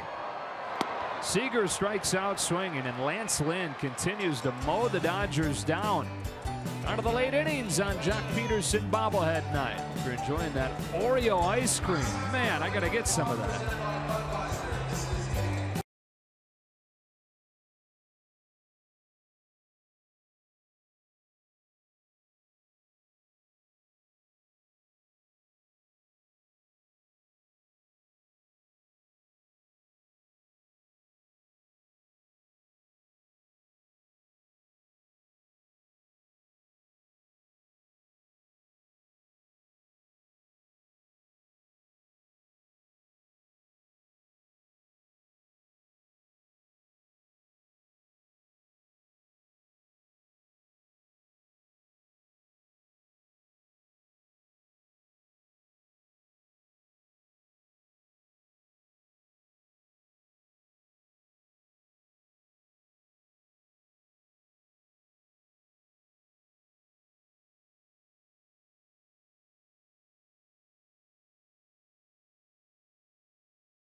Newly formed Wild Horse Foundation through the first annual poker tournament here at Dodger Stadium in the Stadium Club. It raises money for very deserving children, not only here in Los Angeles, but in Miami, where Puig lives in the offseason, as well as in the Dominican Republic. A lot of tremendous things happening last night. Great auction items. There's our own Orel Hershiser. Of course, he's going to be there playing poker. And the greatest thing I thought, guys, was the players that showed up on a rare off day in Los Angeles. Justin Turner, Chase Utley, Adrian Gonzalez, Kenley Jansen, please be foul, and it is. Kenley Jansen, Logan Forsythe, so many guys coming to support Yasiel Puig in this endeavor. They raised a lot of money. It was a lot of fun and a great event all around. All right, and it's awesome to see Yasiel doing that. Said he drew inspiration from watching Justin Turner's charity, his golf outing that he's been to, and inspired too by his mom. Everything she did for him when he was a young kid. He wants to be able to give back similarly. Stephen Piscotty hit a long strike one, and now waits on the next one from Kershaw. Can't hold off, and he's behind it. 0-2. Yasiel was very humble last night at the poker tournament. A gentleman that really helped him out putting it together, helped donate a lot of money, was kind of spinning some yarn about what a great guy that Yasiel was, and Yasiel just cut him off completely. He goes, come on, it's time to have fun. It's time to play poker. Enough about me. This is about raising money for the kids. There was a lot of energy in the room.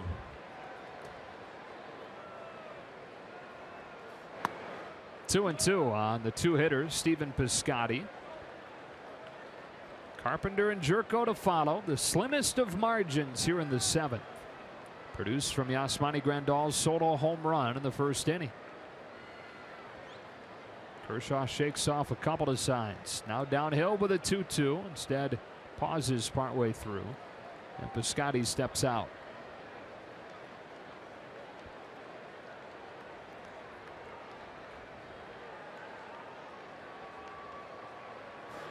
Curve got him. 7 Ks for Clayton Kershaw. Thursday on an all-new episode of Backstage Dodgers, the squad takes a tour of Lucasfilm's animation studio and get an inside look at Adrian's first ever rehab assignment. Don't miss Backstage Dodgers, presented by Hankook Tires, Thursday at 5:30 on Sportsnet LA. Matt Carpenter.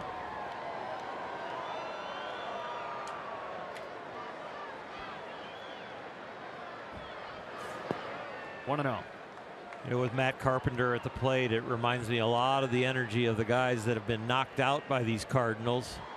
Adrian Gonzalez, Yasiel Puig. It gets kind of personal when you play them. Chase Utley, when he was a Philly in 2011, got knocked out. Of course, Clayton Kershaw. Rick Honeycutt, part of the roster. And there are other guys, but they're not on the field. But I can tell you, there's an extra spark when you play a team that has knocked them out as much as the Cardinals have knocked out the Dodgers. And for nobody more than for Clayton Kershaw, who's been good against the Cardinals in the regular season, but they've been his primary nemesis in the postseason. 4 starts against the Cardinals in October, and he's 0-4 with an ERA above 6. Gave up 7 runs in Game 6 of the 2013 NLCS. Gave up 8 runs in Game 1 of the 2014 NLDS. On 2-1, Matt Carpenter. It's a high fly ball to left center field. Peterson back on it at the wall with Bellinger. They come together, and Bellinger goes over Jock for out number 2. They can smile now, but we all held our breath for a moment. Well, this is an Arco top tier play brought to you by Arco, of course. And this ball has tremendous arc as it heads out there, and there's no time to call this in a 1-0 game. It's just catch it if you can. And Jock Peterson gets one-upped by Cody Bellinger on his bobblehead night with that beautiful grasp. Clayton is glad that happened. And Yasiel, who's usually involved in these crashes, is wondering, what were you guys doing? Jed Jerko looks at ball one. If Yasiel's saying, "What are you doing?" then it was probably something that happened out there.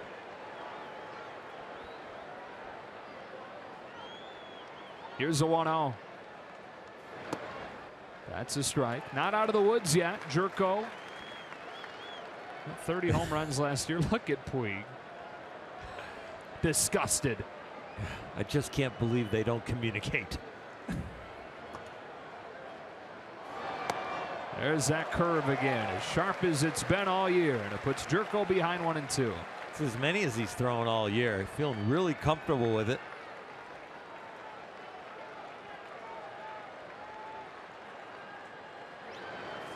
Back to the fastball, punch to first, Gonzalez to the bat. And on 81 pitches, Clayton Kershaw has fired 7 shutout innings. Thanks to a little bit of help, sort of.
Dodgers baseball on Sportsnet LA is brought to you by Nissan.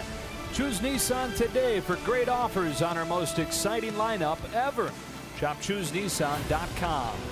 And by Carl's Jr., the baby back rib burger, only at Carl's Jr.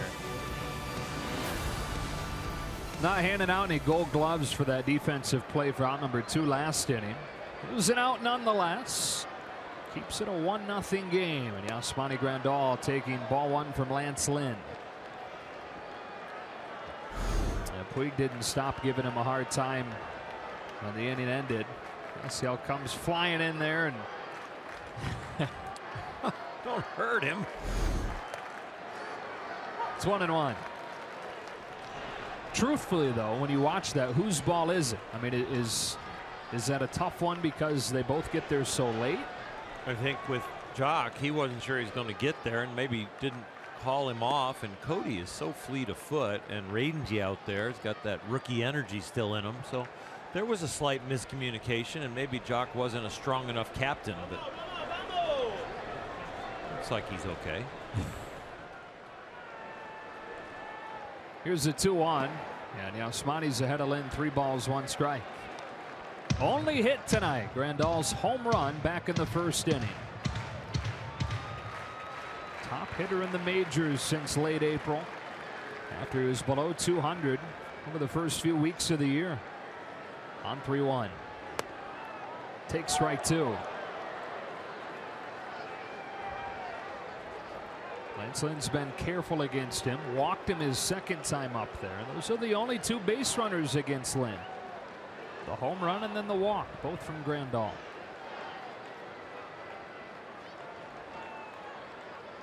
Now a payoff and a foul ball.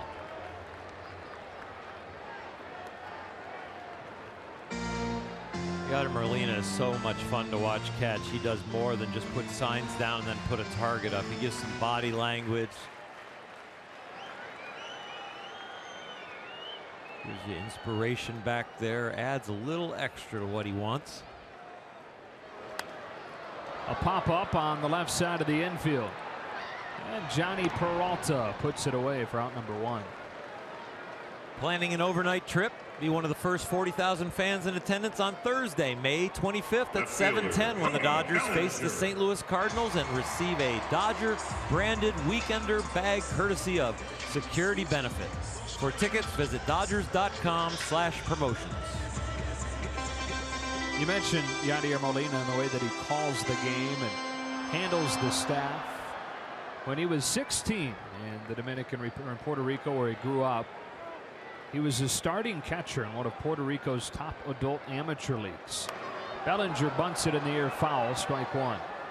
16 years old, and he learned how to call his own game. Coaches didn't call it in the adult amateur leagues, but learned quickly to take charge, even when he was a young guy, because he's catching these guys in their mid-30s that have families and jobs and everything. He had to take them by the hand and take them through outings.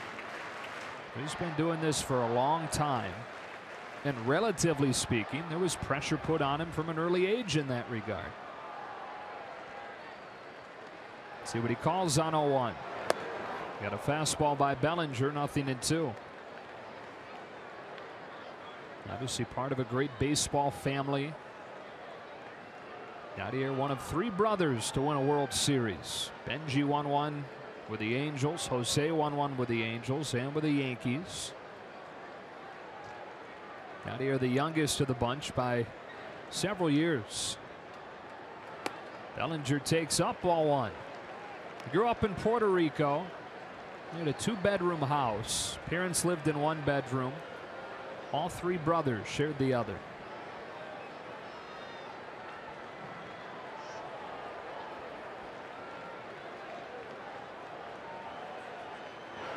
Two and 2.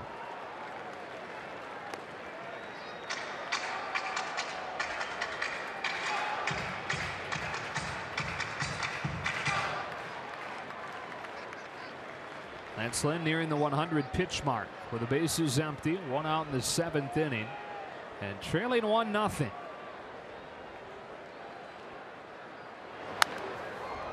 That's foul.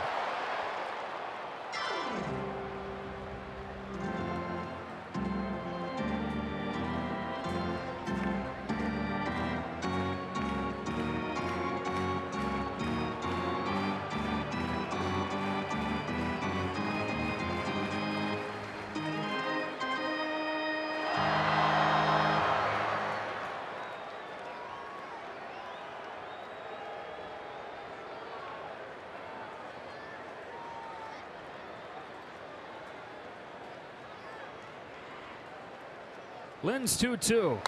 Bellinger hooks one down the right field line. Piscotty on the run, dives and makes the catch. Stephen Piscotty takes extra bases away from Cody Bellinger. 2 out in the 7th. Both these pitchers tonight are throwing the ball in a great way, but their defense has picked them up in a few places. Bellinger last inning, and now Piscotty turns it around and puts the leather on Bellinger. And the guys who stand on the mound appreciate it, and so do the other outfielders that aren't involved. 2 outs, and Gonzalez comes up. You know, when you think of the Cardinals and their success, you think of solid defense as part of that, but that's not been the case the last year plus. That's a ball. It's 1-0. Action down in the bullpen. The left-hander Brett Cecil. Last year they were 3rd in the majors as far as errors, 3rd most errors in the majors. Top 5 last year as well. It was one of the big offseason focuses for the front office. Yachty got something in his eye there. So they went and got Dexter Fowler partially to play center. And then they hope for more continuity in the infield instead of bouncing guys like Wong and Carpenter and Gritchett or Jerko all over the place. A pop-up. And another 1-2-3 inning for Lance Lynn. Dodgers without a base runner since the 4th, but a 1-0 lead as we go to the 8th.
The game summary brought to you by Morongo Casino. Yasmani Grandal's first inning home run, the only hit for the Dodgers.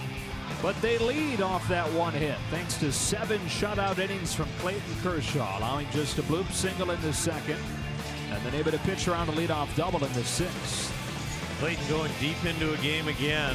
7 out of his 9 starts prior to this, he had gone 7 innings or more. Well, guess what? It's 8 out of 10 now. Molina goes after the first pitch. That's fouled back. Strike 1. Molina had that blue pit in the 2nd to extend his hitting streak to 12 games.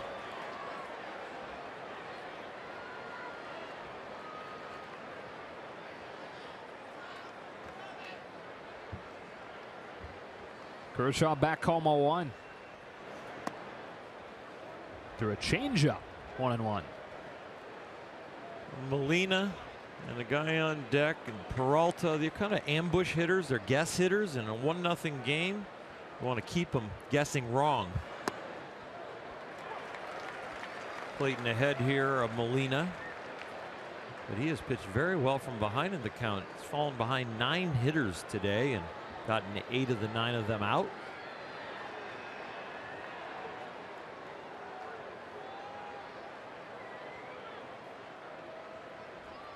His 1-2 pitch. Molina just barely gets a piece. The definition of protecting. You know, Joe, if you want to make a little money with your buddies or anybody when you go to a Kershaw start, if he ever gets behind an account, bet him the next pitch is a strike 85% of the time for Clayton. Wow. He doesn't stay behind long.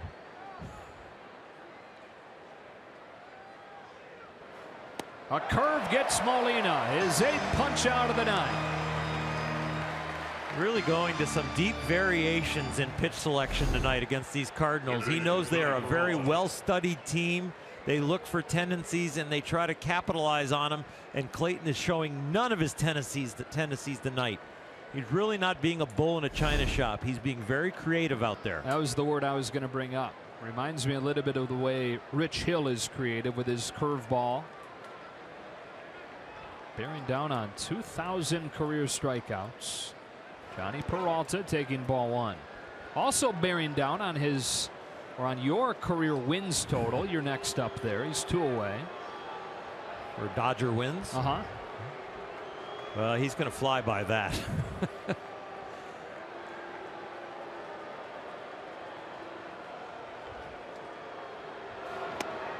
Ball and a strike on Peralta.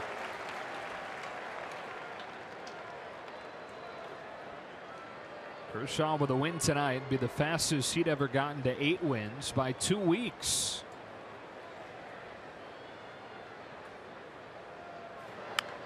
It's ahead of Peralta 1 and 2. You know, as good as Kershaw was last year, as magical as that May was, he didn't get his 8th win until June 4th. And here he is sitting at 7 and 2. Nobody in the majors has 8 wins yet. And pitching with the smallest of leads. He's needed to be near perfect tonight. A 1-2. Peralta down swinging on a slider. Take your pick.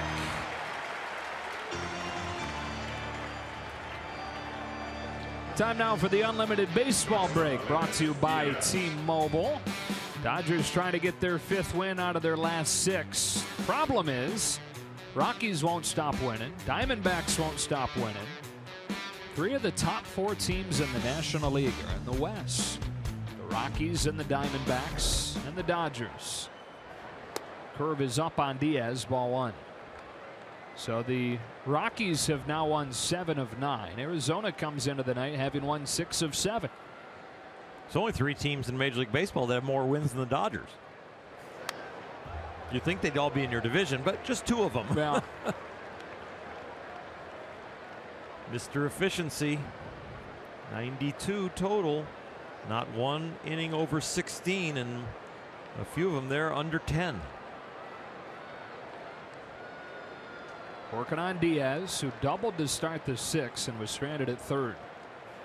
Key point in this game right now is Diaz getting stranded at 3rd. Kershaw able to strike out Lynn and strike out Fowler to get out of that. Got a chance to strike out the side here in the 8th.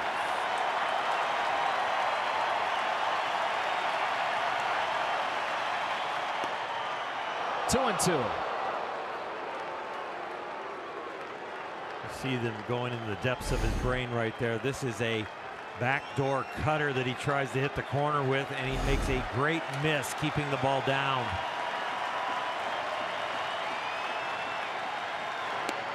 Count goes full. About the 5th time we've seen him go sidearm. On a sidearm breaking ball, some sidearm fastballs. He's starting to smell it. Got Molina with a curve. Got Peralta with a slider.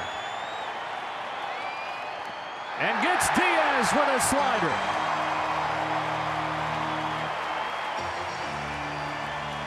A masterful shutout innings from Clayton Kershaw. And he's needed to be that good in a 1-0 game.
Clayton Kershaw. In fact, he's held the Dodgers to fewer hits than the Cardinals have gotten against Clayton.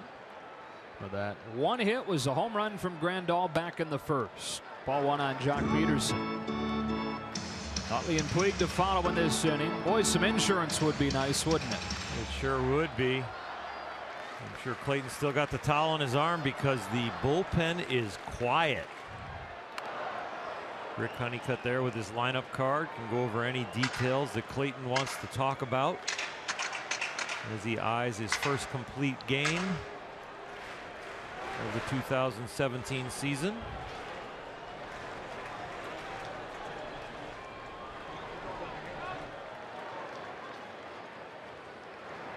Two and one on Peterson. Kershaw's at 96 pitches. Andy McCullough wrote an article in LA Times recently about Kershaw and Dave Roberts' relationship and how it's kind of been an unspoken thing as he's been taken out of some starts earlier than you might normally expect. That's a little bit up. Peterson's ahead in the count 3-1. That there has not been an explicit conversation between the two, but Kershaw sees the writing on the wall with the way that Roberts and the Dodgers have managed the rest of the staff, trying to keep those arms fresh, and knows that every decision Dave makes is for the best of the team. And that is the long-term best of the team, not just on a given night. He gives his opinions, but Dave has the final say, and they are looking at the long term, and they know that Clayton on a day that he pitches has blinders on. He sees one thing, and that's a win and the finish line. And so Dave is the one that has to take the ball from him when he has those blinders on.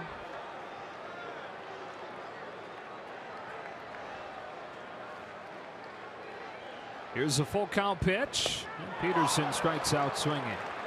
Let's go down to Alana. Guys, coming up immediately after the game, it's the post-game show on Access Sportsnet Dodgers, brought to you by your Southern California Nissan dealers. John Hartung, Nomar Garciaparra, Ned Coletti on their phones, probably texting each other about how amazing Clayton Kershaw has been. Has been nearly perfect. He's been impressive, really just unfair tonight, guys. Sure has. 10 strikeouts for him, Alana, over these 8 shutout innings. Chase Utley now. Cardinals continuing to get splendid starting pitching, but not much else going right for them. It's kind of been the story over the last week or so. Strike one. In fact, this would be the 9th consecutive quality start for Cardinals pitcher, but dropped 405.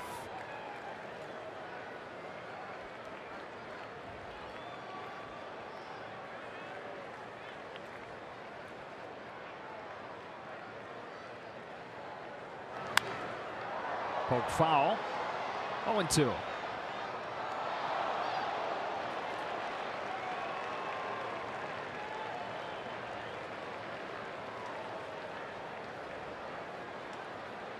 Same time tomorrow night. Rich Hill goes for the Dodgers against Mike Leake, who leads the National League with a .203 earned run average.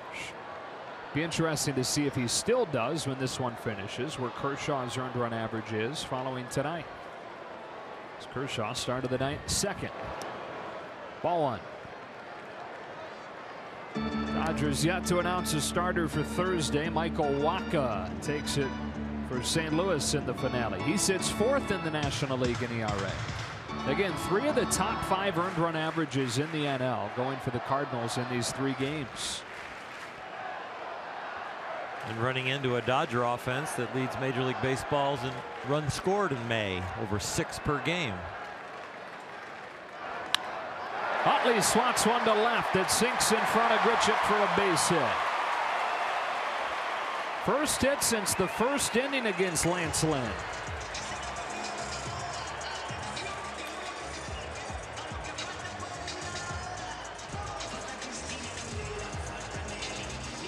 .110 pitches deep, and now to face Puig. Right fielder, number 66. Yes, He's 0 for 2 tonight, but came into the game hitting .500 lifetime against Lynn. Mike Matheny has hot pitchers in the bullpen, but the bullpen has been kind of an adventure for Mike when he goes to manage it down there. starters have been the strength of this pitching staff. A lot of inconsistency in the back end. The best guy, Trevor Rosenthal, can't throw back-to-back days right now as he comes back from some shoulder problems last year. And the trickle down you get from that, being hamstrung by one of your best guys not being available half the time, can make it tough. And those nights he really has to go matchup to find the best way to get through it, but that changes the workload for everybody else, and if they're inconsistent, it's hard to get out innings.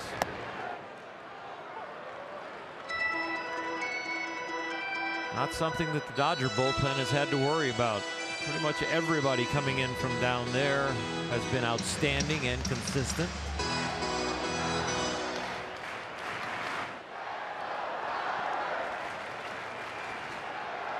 Second year in a row, Dodgers have had one of the top pens in baseball. Puig had one to hit and missed it, 0-2. And Dave Roberts manages that pen around Clayton Kershaw. You think, oh, he manages it around Kenley Jansen? No, he manages it around Clayton Kershaw because he knows when Clayton's day is coming, he can use the pen a little bit more because he knows his starting pitcher, when Clayton is up, is going to go at least 6. And 7 out of 10 times this year, he's gone at least 7. Puig digs one out on the ground to third. Peralta has one play, and it gets him at first. At the second goes Utley. Come watch the Dodgers play host to the Chicago Cubs during a 3-game series Memorial Day weekend, Friday, May 26th through Sunday, May 28th. The NLCS rematch against those Cubs will be the only 2016 World Champions visit here to Dodger Stadium. For tickets, visit dodgers.com/tickets. Cubs winners tonight against San Francisco. They are now 23-21. So Kershaw to hit for himself and Lynn to face him. One way or another, you figure this would be Lynn's final batter of the night.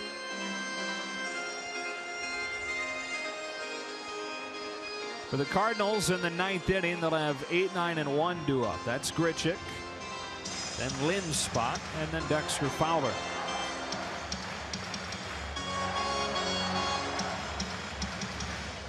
The intensity that Clayton Kershaw shows on the mound, you will see in the batter's box right now.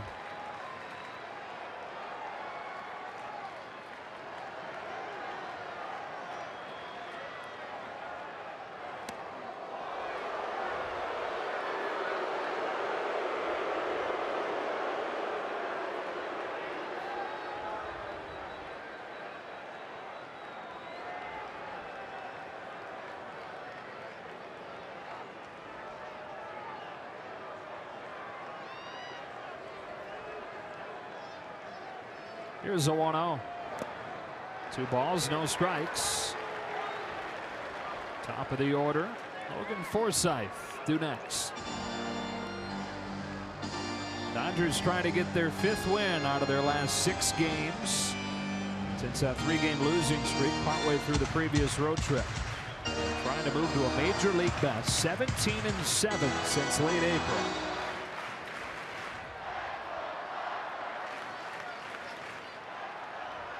Insurance at second. Linda Kershaw with a 2-0. That drifts away. 3 balls and no strikes.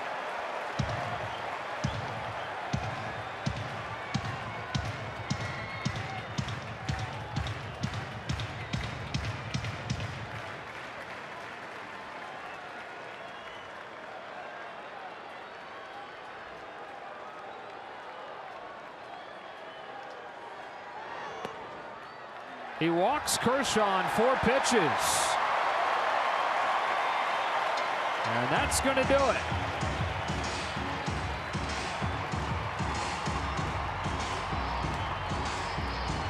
Mike Matheny out to take it from Lance Lynn, who was fantastic tonight. Dodgers get only 2 hits. They get 2 walks. And lead 1-0. You know what? He might give him a chance to talk him out of it. How about that?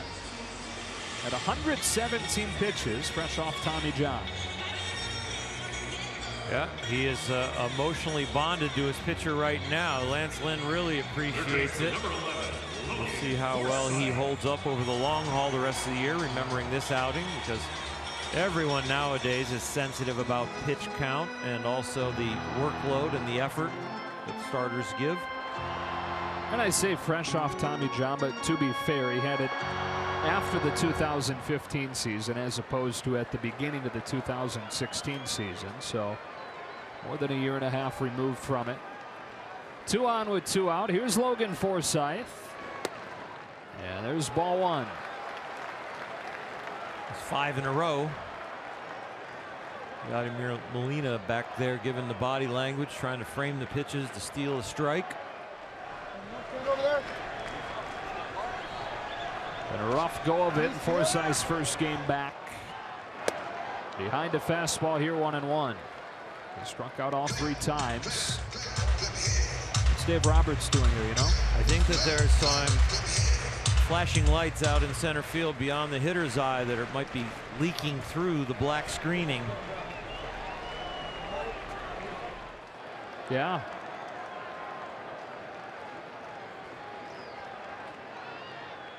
(120th pitch). 2-1.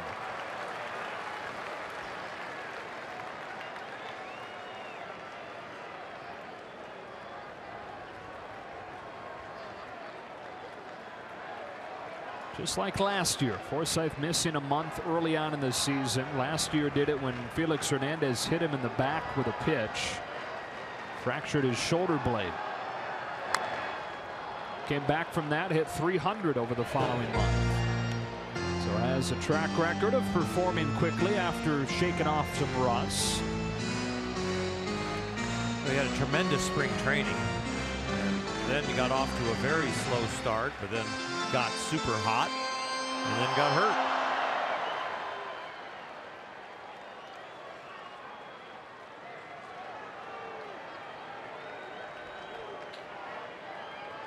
Two on, 2 out, 8th inning. Dodgers in front of the Cardinals, 1-0. And Lynn really digging deep right now. 121 pitches deep.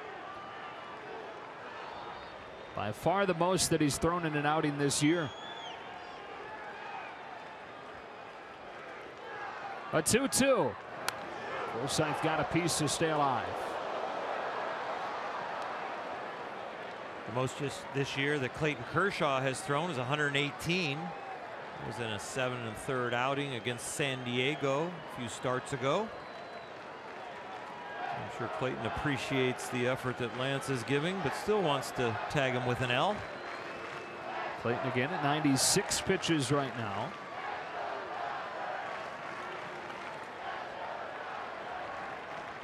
Ellie at second, Kershaw at first, and Lynn with another 2-2 to get Forsythe.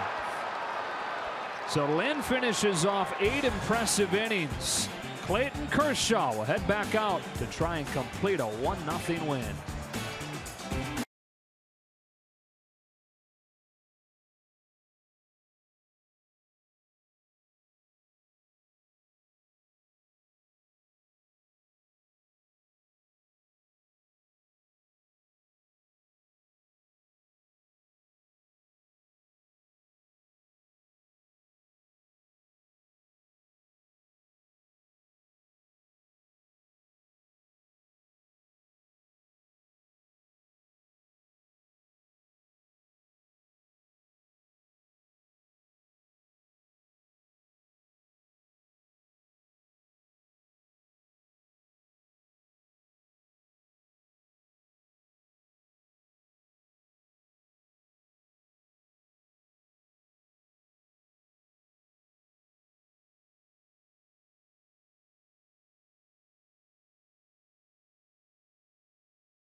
Dodgers baseball on Sportsnet LA is brought to you by BMW. See a Southern California BMW Center today for exceptional offers or visit SoCalBMW.com. And by Energy Upgrade California.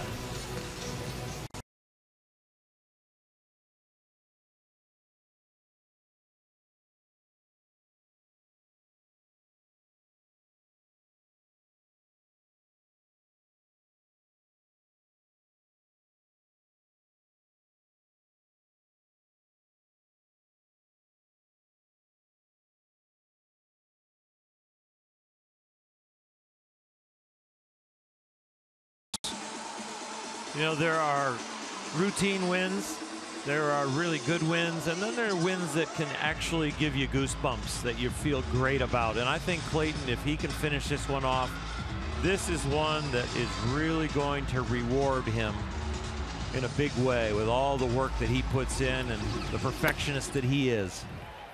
And just in case, Kenley Jansen getting loose down in the Dodger bullpen. Last shutout for Clayton Kershaw came on this date last year against Cincinnati. Beat Brandon Finnegan 1-0. Randall Grichuk, ton of pop in that bat as he climbs in, and here comes Kershaw. Paused partway through the delivery.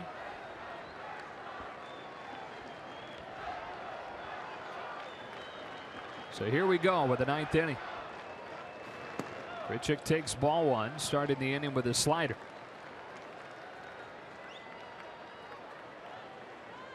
We asked the question last inning, where does Kershaw's ERA now stand?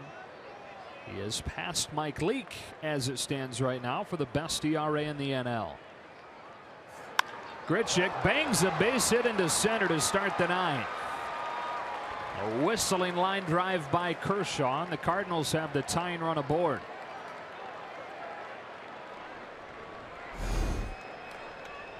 That's a fastball that ends up down the middle. He went slider for a ball, fastball in. He was attempting and didn't get it there. Barrel on ball, base hit. Cardinals the best pinch hitting team in baseball this year. Tommy Pham's been part of that since his call up from AAA a few weeks back. 29-year-old representing the go-ahead run for St. Louis. After him, top of the order.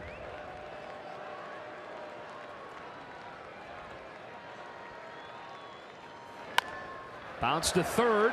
Seager's got it at short. His only play is to first, and snow cone by Gonzalez. Up to second goes the tying run, and Grichuk.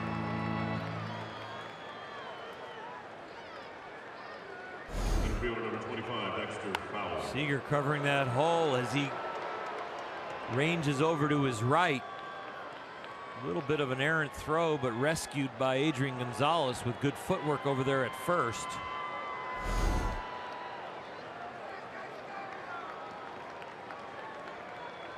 Second time the Cardinals have put a man into scoring position tonight. They had Aledmys Diaz lead off the 6th inning with a double. Moved to third on a ground out, but Kershaw was able to strike out Lance Lynn, and he was able to strike out this man, Dexter Fowler. 100th pitch of the night. Is ball one, and it gets by Grandal, who still can't find it. Grichuk's going to come home to tie the game. A wild pitch that allows Grichuk to score from second.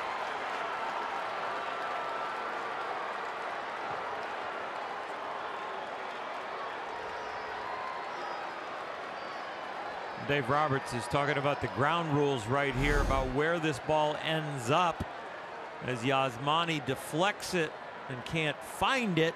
Kershaw points it out. But does it roll into the camera well, or does it stay on the playing field? And I think because it stays up, Dodgers will lose that argument. They're right in front of the padding. What a way to give up a run after an absolutely amazing outing that is still continuing for Clayton Kershaw. Exasperating. Happened so quickly. Yeah. So 1-0 to Dexter Fowler. And a high drive to left center field that sends Bellinger back at the track with room. That one sounded good, looked good off of the bat, but it's out number 2. Right fielder number 55, Stephen Piscotty. From tremendous frustration in the wild pitch that ends up giving up a run to exhaling deeply after that fly ball. Fowler getting out a little bit too early. The St. Louis bench still with adrenaline going through their body from the wild pitch. Piscotty can't hold off, strike 1. So now you start to think about the bottom of the ninth. Dodgers will have 2, 3, and 4 coming up. Seager, Grandal, and Bellinger.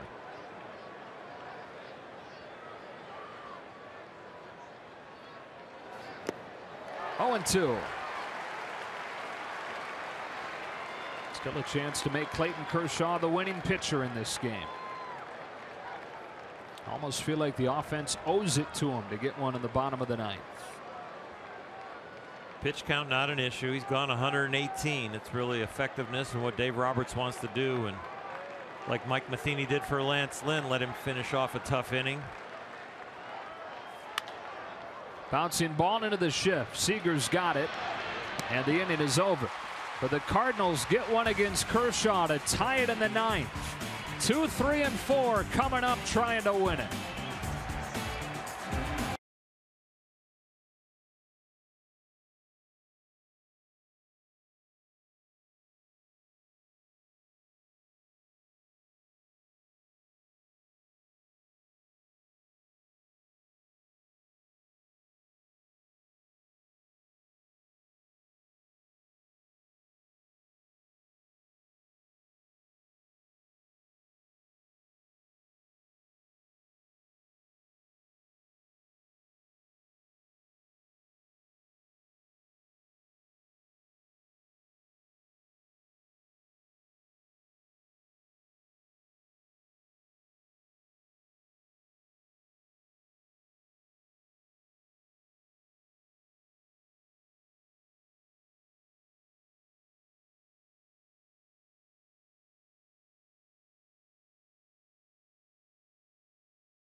One in the ninth. Who's in, who's out? Trevor Rosenthal, the hard-throwing right-hander, brings in a sub-3 ERA to face 2, 3, and 4 in the Dodger order, replacing Lance Lynn, who goes 8 innings and gives up only 2 hits. Don't change the channel. 1-1, bottom of the ninth. You're facing a pitcher whose changeup is 89 miles an hour. Slider's 88. So what's his fastball? A couple ticks over 99 it averages. Hardest thrower in the National League. And his stomach has to feel like it just took a punch. Although they can relieve that feeling by getting a run here in the bottom of the ninth. 3 guys coming up that could end it with one swift cut. Seager, Grandal, and Bellinger. Clayton Kershaw this year, the fastest he's ever gotten to 7 wins. Still looking to get to 8. A fastball at 97. Outside ball 1. Corey's 0 for 3 tonight. Most guys are. Only hits a Grandal homer and an Utley single. 2-0.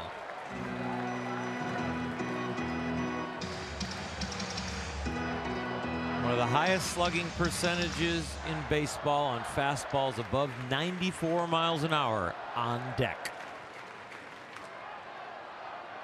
Should get a fastball here. Behind it, 2-1. Hitters will tell you when they face these hard throwers, shorten up, let the pitcher supply the power.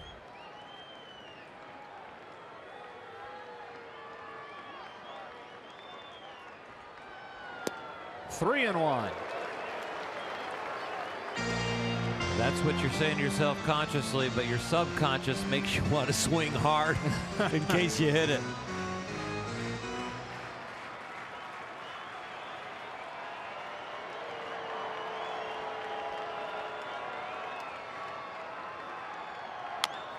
A big bouncer gets by Rosenthal. Jerko throws to get Seager. Able to get him on a 3-1 pitch for the first out of the ninth. Catcher number 9, Yasmani Grandal. And Grandal comes up responsible for the Dodgers' only run of the night. In the first inning, he took Lance Lynn to dead center. A mighty blow. It started off the support for Clayton Kershaw, but nothing has followed.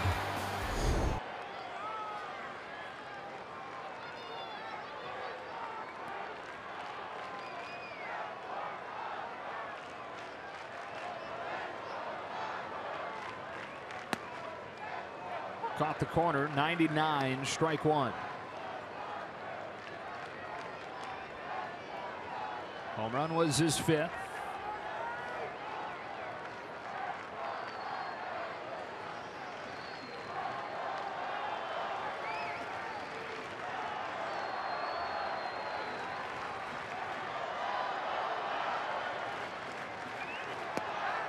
Ball on a strike. Nobody feels worse than Yasmani Grandal right now. Back there putting the fingers down for Clayton. He called slider. Yes, it was a wild pitch, but he feels like he could have blocked it for the big fella. So he's trying to redeem himself. Rosenthal again falls behind, 2-1. It's 100, but it's a ball. Yasmani has said that the hardest adjustment for him in catching Kershaw more frequently now that A.J. Ellis is gone is that slider in the dirt. He's done a great job with it for the most part. Hacked foul, and it's 2-2. Not many times do you face a guy throwing 100 miles an hour and you want to get back in there and get another strike. A lot of guys are just hoping they're wild for balls and you get your walk. Yasmani wants a strike and he wants to hit it hard.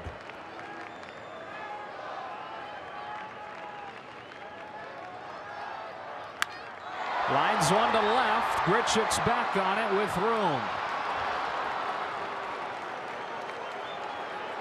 2 up and 2 down, and here comes Cody Bellinger. Left fielder number 35, Cody Bellinger. Power against power right here, buddy. Anytime Clayton Kershaw takes the mound, something special you feel can happen. Well, anytime this young man, since he has arrived, steps in the box, you feel like something special could happen.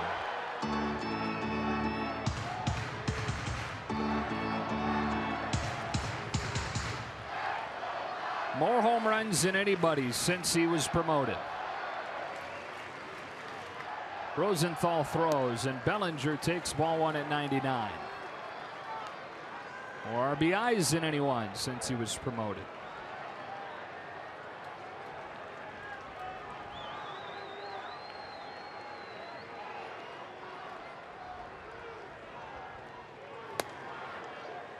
One and one.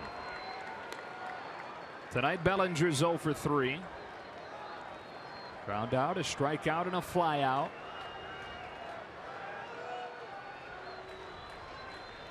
He waits on this 1-1. That was a pitch to hit. Splits the plate, 1-2.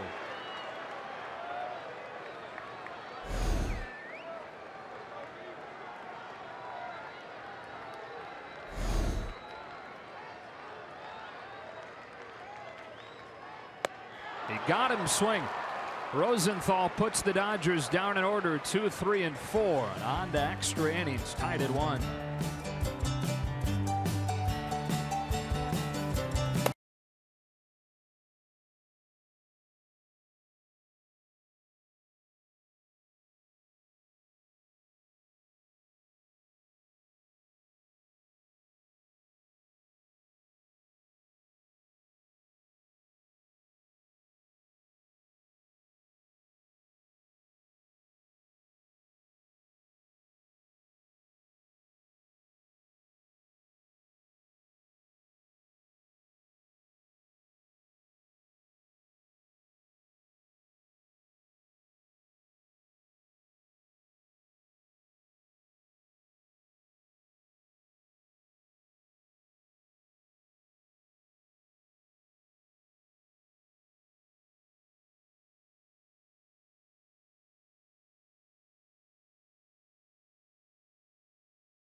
Alexis player of the game, Clayton Kershaw. The game is not over, but we wouldn't be here without him. In his 10 strikeout performance over 9 innings, only giving up 3 hits, 1 run earned because of the wild pitch.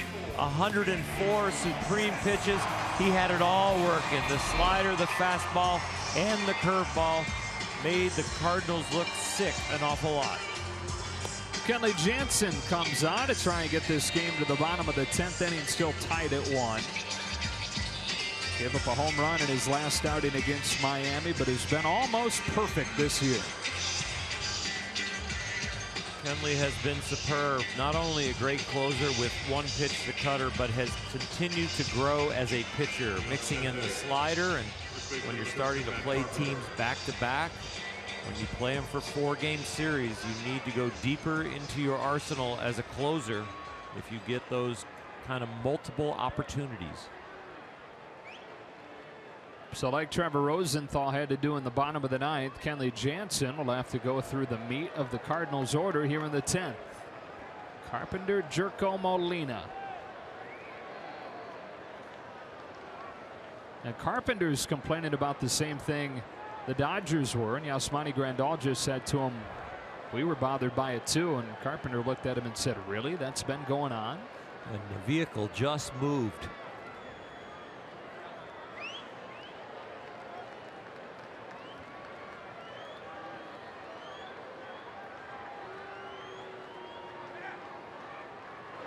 Wonder if it's the same thing, like you can't turn the lights on in the stadium mid-inning, or you can't close the roof mid-inning. Can't move the blinking lights mid-inning. They just moved it to start the 10th.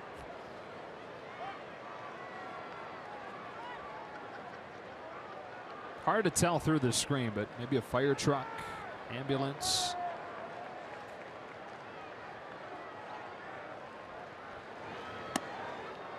Oh, 0-2.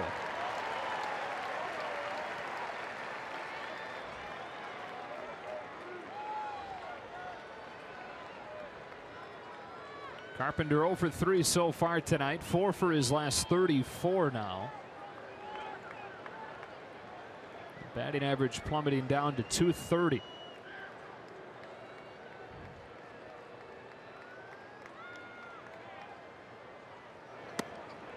Got that old throwback look to him. He's never worn batting gloves. Said he prefers the feel of swinging barehanded. Doesn't mind the calluses that develop on his hands.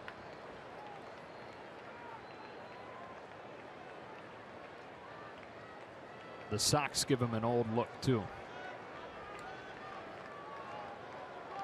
And the stance for that matter.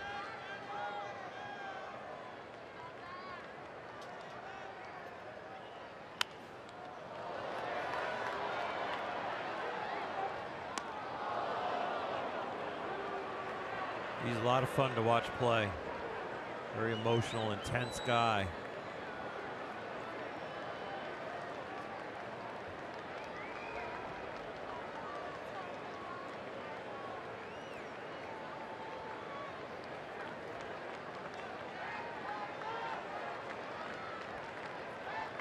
Grandal wants it up on 1-2, and Kenley gets it there, but it's fouled off. Still 1-2. Dodgers find themselves in a tight one here. They're 3-7 in 1-run games this year. This winds up like that. It's the 4th worst record in 1-run games in baseball. Rockies still have not lost a 1-run game. They're 9-0. Major League record to begin a season in 1-run games, 11-0. The Mets did that in the 70s. Chop to first. Gonzalez there. 1 out. Kenley mixing up his delivery right there. Put a little quick pitch on Carpenter with nobody on. Can kind of cruise through the set position. Now faces the old Padre, Jed Jerko. First 3 years in San Diego, then came over to St. Louis for John Jay prior to last season. Started last year as a utility man, but became a really key piece with all the injuries St. Louis had, and wound up leading the team with 30 home runs. Kind of like the emergence of Justin Turner a few years ago.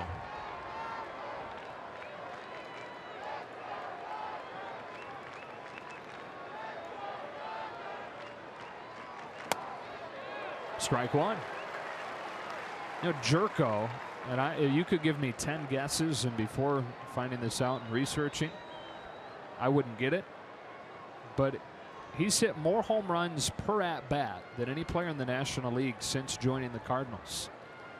We'd have gone a long time before we got that answer. Yeah, I'd say 10 guesses, maybe 50.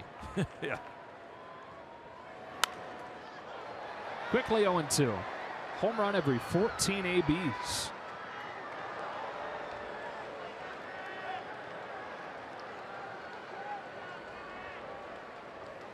Has homered against Kenley in his career.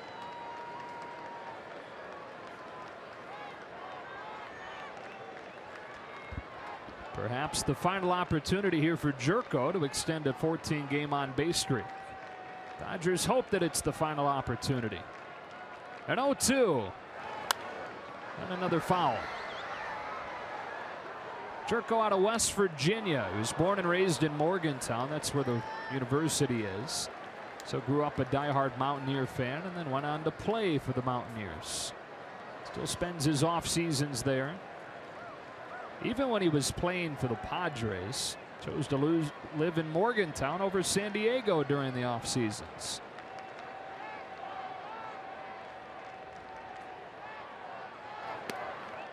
Ball one. First slider we've seen from Kenley in this outing.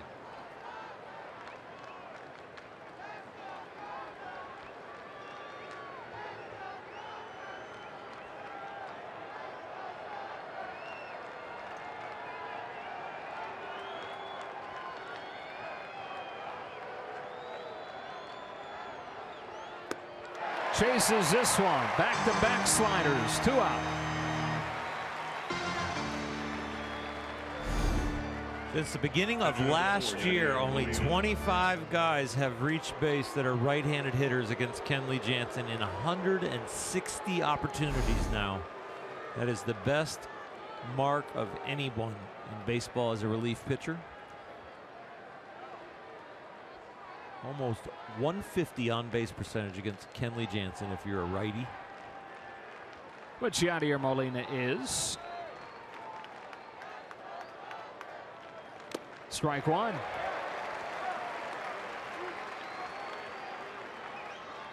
Kenley with a strikeout of Jerko. Now a 33-0 strikeout to walk ratio.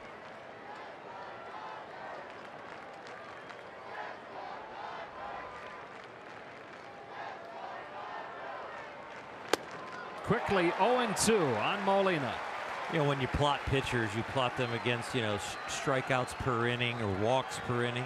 Kenley Jansen almost strikes out 50% of the hitters he faces.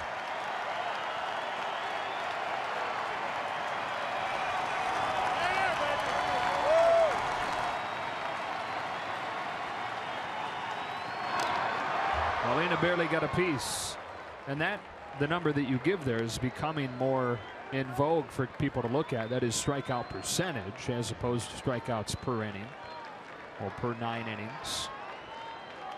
And a strikeout percentage around 50% is elite of elite.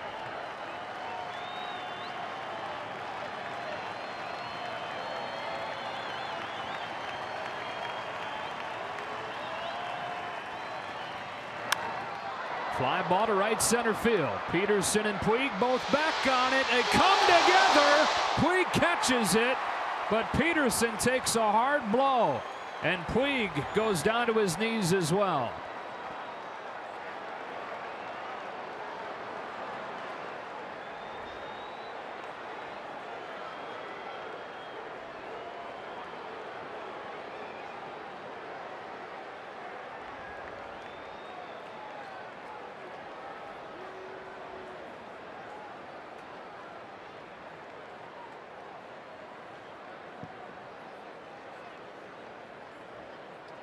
These two guys giving everything they had to catch that ball, and Yasiel came up with it.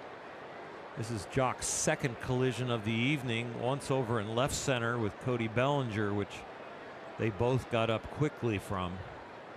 This one, both guys are down.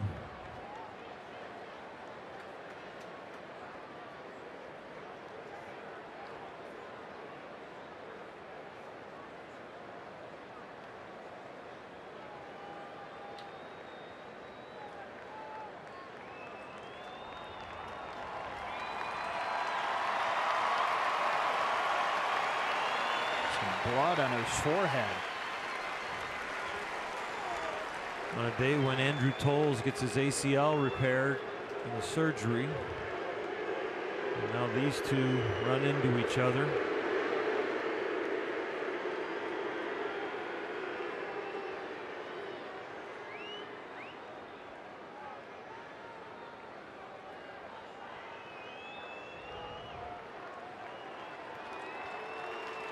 And Puig to his feet as well.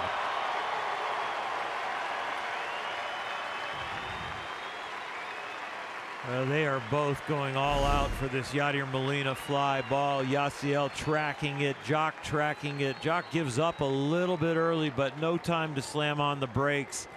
Yasiel really gets hit. Jock's face hits the wall. I think that's the burn on his forehead. With a collision like that and to still hold on to the ball. He took an elbow to the head as well from Puig. On to the bottom of the 10th. Gonzalez, Jock, and Utley due up.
Able to walk off under their own power after that scary collision in right center field.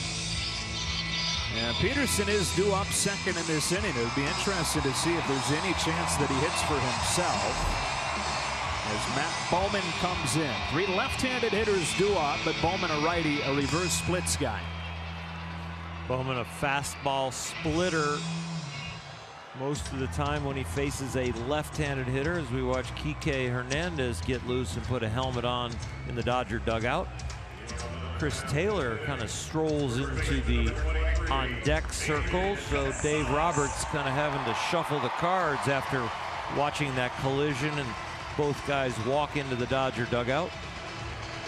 And it's Taylor in the on-deck circle after Gonzalez, who is 0 for 3 tonight. Dodgers only 2 hits. Solo home run from Grandal in the first, and then a single from Utley in the 8th. Bowman pours in a strike to get the 10th inning going. Bowman didn't give up a run over his first 11 outings of the year, but his last 11 outings, he has an ERA of 5.5. Molina sets the target away. Bowman hits it for ball 1. Adrian Gonzalez looking for his first home run of the year. Be a very nice time to get it. The 1-1 pitch. Off the end of the bat some. Left center field. It's Grichuk. 1 out. Grichuk scored the Cardinals' only run. Singled against Kershaw in the 9th inning. Moved to second on a ground out and scored on a wild pitch from second.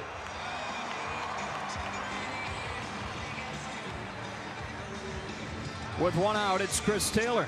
Pinch hitting here. That puts that 20-game on-base streak on the line. Dodgers with only a 5-man bench, and as Alana mentioned earlier in her reporting about moving Chris Taylor in and out of different places now that Logan Forsythe is back and Chase Utley is going to get at bats, and Chris Taylor might get some reps in the outfield. They might come in a hurry here tonight.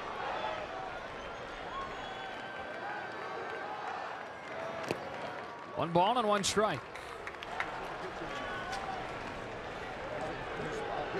Looks like Puig would hit for himself if it were to get there. He's due up 4th in the inning. After Taylor, it's Utley and then Puig's spot.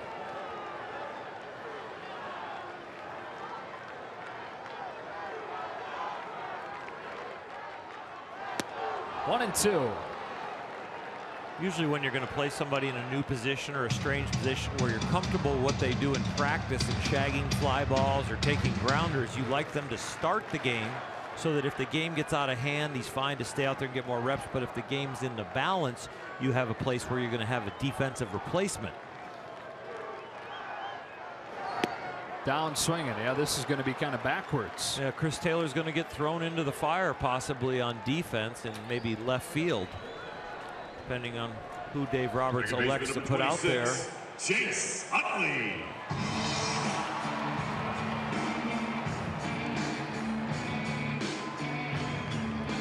Like Gonzalez, Utley looking for his first home run of the year. Just barely missed one in the last game on Sunday.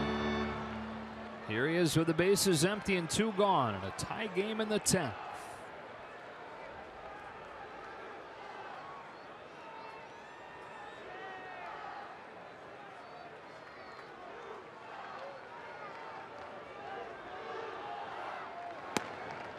Strike 1 on the corner.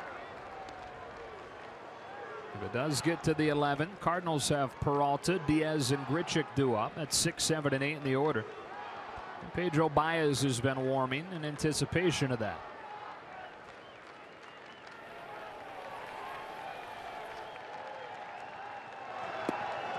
Oh, and 2. It's that splitter from Bowman. He's got great arm action with it, and then the ball has tremendous action also. You see him start the grip there as he puts the ball behind his back.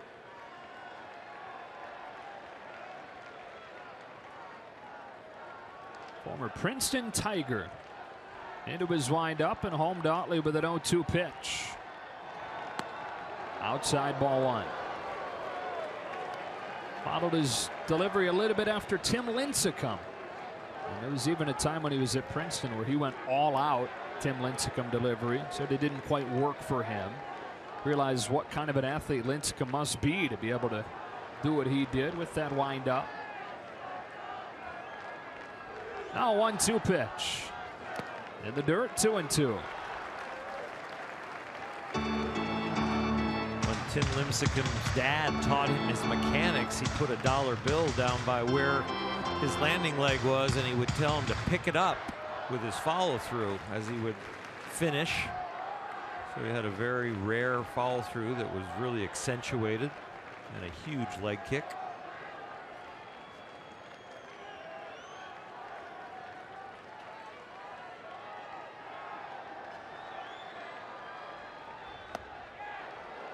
Wrapped around the plate, and the count goes full.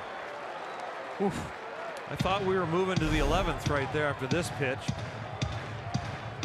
Just away, I guess. Utley can reach. Puig would bat.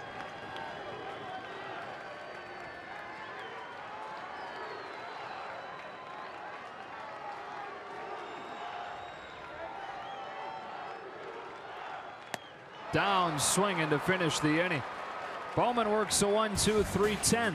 Down to the 11th, tied at 1.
The outfield here. He plays second, replacing Chase Utley. It's Kike Hernandez who comes in to play center for Jock Peterson. And on the mound is Pedro Baez, 1-1 here in the 11th. Pedro with the blazing fastball with the changeup that has really gotten to almost perfect, and the slider that he can use at any time. So now really a complete pitcher. 18 games, only 2 solo home runs off of him with an ERA of 1.47. So very comfortable in this spot are the Dodgers, having Pedro on the mound. Bottom part of the order coming up: Peralta, Diaz, Grichuk against Baez. Two organizations who have played more than 2,000 games and are separated by just 3 wins. Of course they're playing another tight one. 1-1 in the first of 7 meetings over the next week plus. Johnny Peralta, first pitch fastball hacker in key situations. Got to be very leery of, if you throw the fastball, get it in a good place here right on the very first pitch. Johnny's 0 for 3 tonight. Starts him with a slider for a strike. Somebody else read the scouting report or has watched over the years. Mr. Peralta ambush pitchers.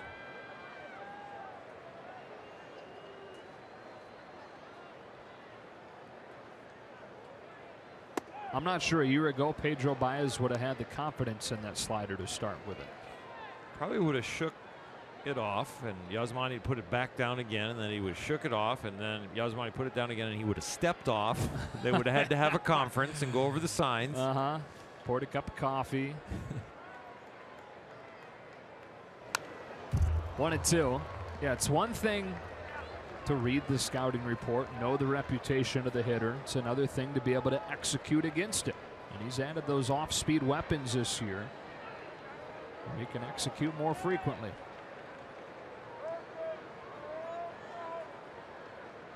All he needs is one secondary pitch to be elite, and if he gets 2, it could really be a special year for him.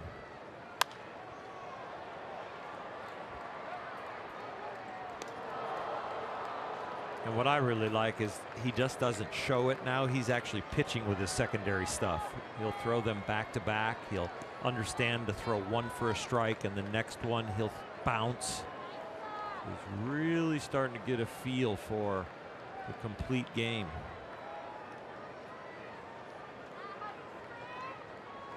Facing Peralta to open the 11th. Ground ball to third. Logan Forsythe. 1 out.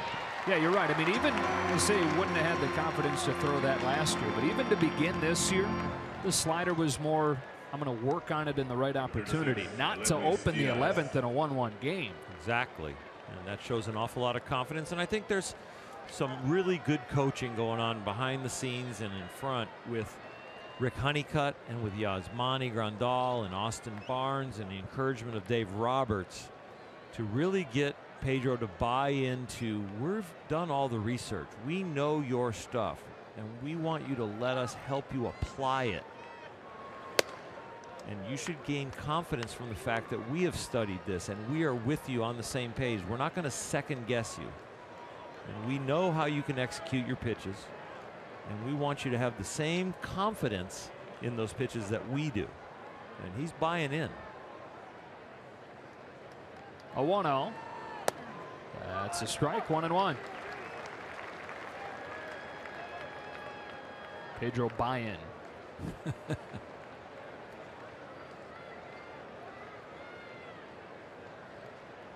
Diaz has one of the 3 Cardinals hits tonight.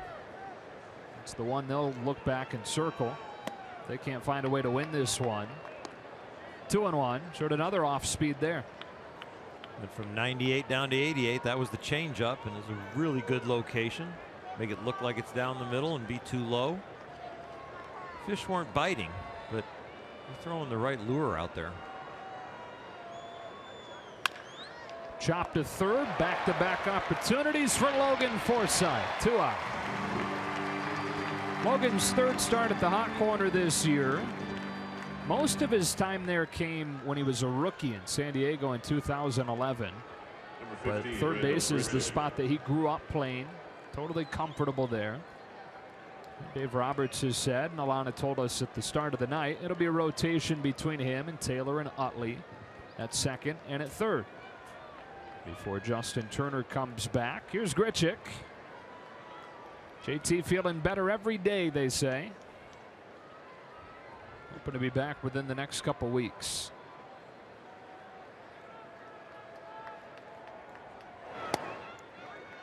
Strike 1. Outstanding slider right there, right on the corner.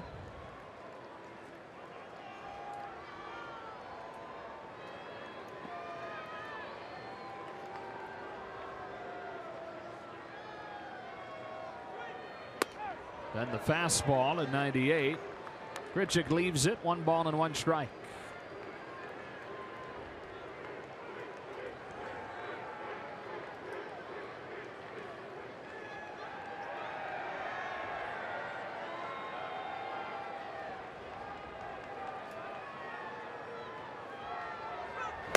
One and 2. Put a fastball by him.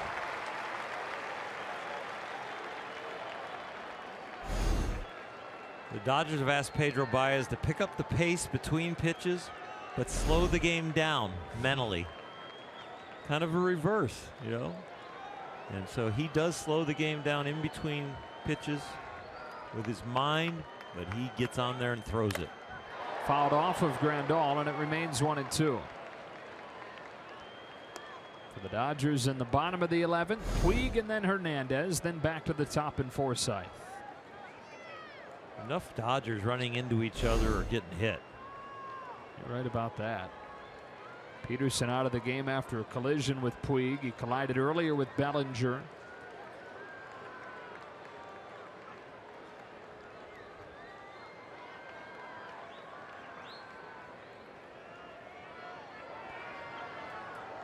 Another 1-2. Baez with a 1-2-3-11. Puig to lead it off in the bottom half, tied at 1.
first inning on a Grandal home run. The Cardinals got one in the 9th inning when Grichuk scored from second on a wild pitch. Joe and Oral and Alana down in the field. And this is getting to the point where it's going to be one of those games that can really spark you moving forward, or be a loss that is really hard to overcome the next day. It'd be a hard one to swallow, especially with Clayton Kershaw out there looking for that shutout, that complete game, and all of a sudden it slips away, and then you get the long fly ball to left that actually made your heart stop right after that.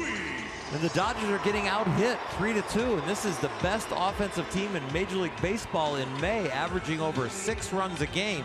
But this Cardinal staff today, with Lance Lynn starting it off, and then Rosenthal, and now Bowman, they are really pitching well. So Yasiel to lead it off against Bowman, who is pitching into his 2nd inning of work for only the 3rd time this year in his 23 games. And he tails one in for strike 1. Puig's 0 for 3. Up and down this Dodger lineup, guys that could end it with one swing.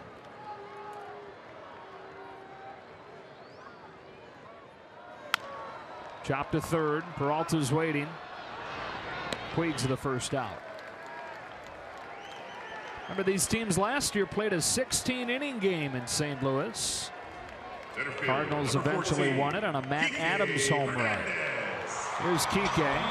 Adams was traded Saturday to the Atlanta Braves. Play first base while Ryan Howard gone, and with Freddie Freeman now on the disabled list. If we're going to play 16 innings, let's balance the books on 16-inning wins and losses and get the Dodgers a win. That's just not play 16 innings. All right, let's play 11. Get it over with here. PK shows bunt, takes ball 1. Remarkably, 16 of Kike's 21 hits this year have gone for extra bases. That includes 3 homers.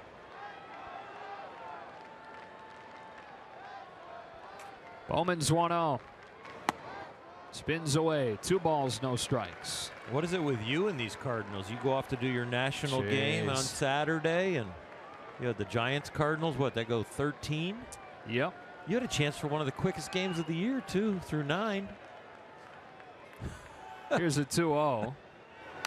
Fouled off 2-1. It was honestly as fast as I've ever seen a pitcher work. Carlos Martinez Saturday. 9 shutout innings for him. Jeff Samardzija, 8 shutout innings for San Francisco. 9 innings completed but scoreless. 2 hours and 5 minutes to do that. Get into the 11th inning. Guess what happens? Rain. Hour rain delay. Bowman's 2-1, and Hernandez looks at a fastball that evens the count up 2-2. So I guess they played for 3 hours and 42 minutes, including the 42-minute rain delay.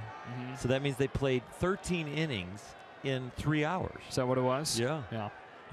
I checked up on you. Thank you.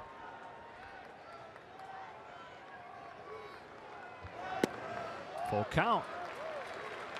9th inning of that game. Bottom of the 9th, it was scoreless, of course. Matt Carpenter started the inning with a double to the opposite field off the wall and got thrown out trying to extend a double into a triple in a scoreless game with nobody out in the bottom of the 9th. Hernandez down swinging, 2 out in the 11th. Bowman has some outstanding movement on his split finger, but he also has great run on his fastball. Really tough to get a read. Watch this ball tail inside there and just jam and tie up Kike.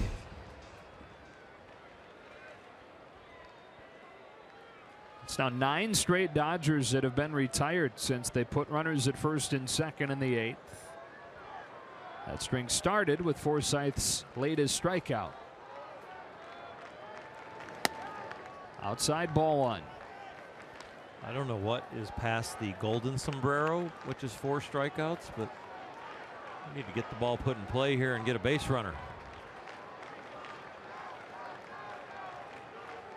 I guess it's platinum.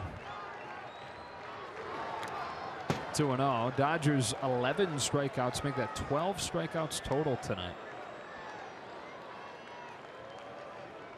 Actually, I think I'm even under still. Let me double check. 14 Really? Through almost 11 innings, but yeah. A 2-0. Dips in there, 2-1. That's what I got in my count, 14. Yeah.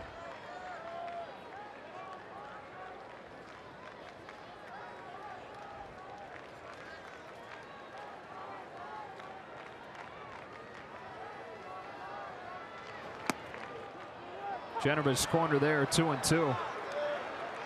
Team high is 15 strikeouts, April 17th against Arizona. A comeback sinker on the outside portion of what could have been a plate if it was bigger. It was a platter. Yeah. 2-2. Up by the hands to run it full. Logan can reach. Seager would bat.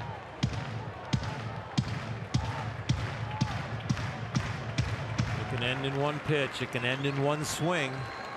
Dodgers have one left here.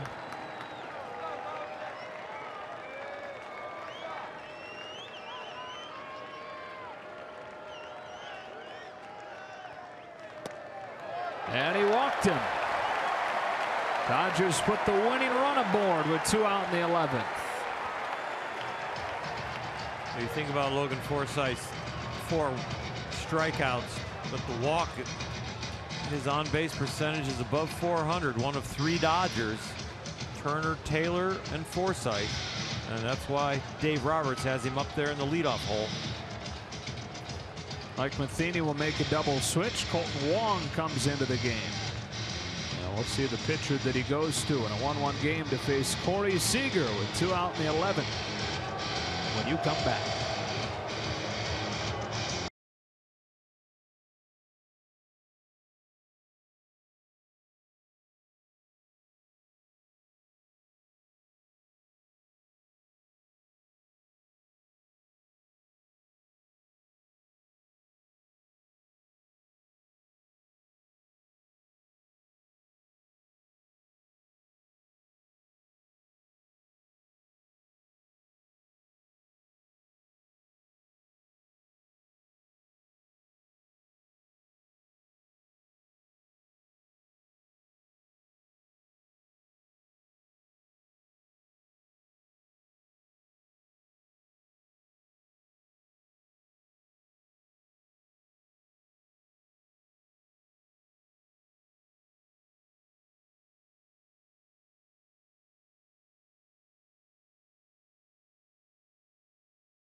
Forsythe with a 2-out walk here. A couple of changes. Colton Wong comes in to play second base. That moves Jed Jerko to third and pulls Johnny Peralta out of the game. Soon Wano, the latest Cardinals pitcher to come on to face Corey Seager.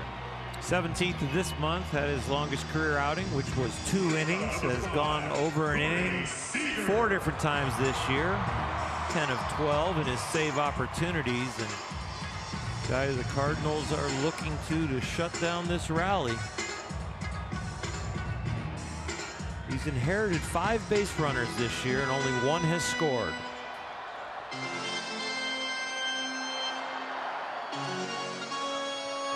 So Corey Seager with a winning run at first. The outfield very deep. Seager fouls off the first pitch from the man they call the final boss. Soon Wano is one of the greatest relievers of all time in Korea and in Japan. He's played professionally in both leagues. Now in his second year in the big leagues. Forsythe, they get a test on that hamstring with a ball in the gap. That one gets off of Molina, and the winning run moves into scoring position. Now a base hit simply could do it. Wild pitch got the Cardinals back into this game to tie it in the 9th. Now a wild pitch might lose it for them if Corey Seager can find a way to drive Logan Forsythe in.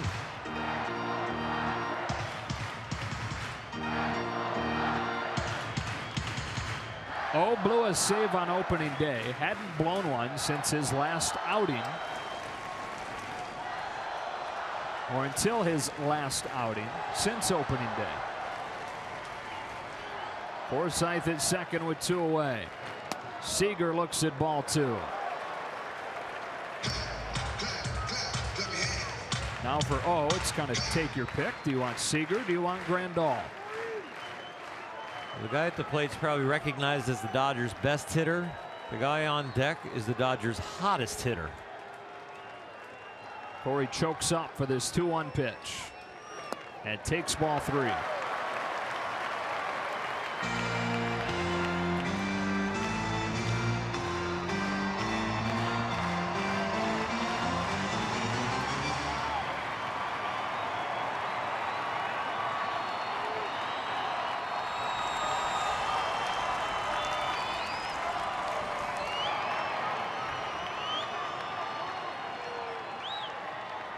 O's ready.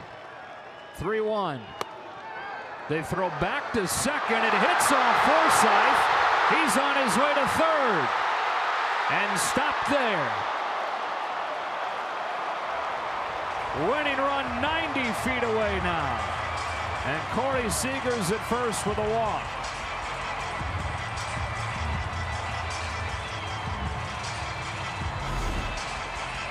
Yadier Molina very good at picking runners off, very aggressive with his outstanding arm.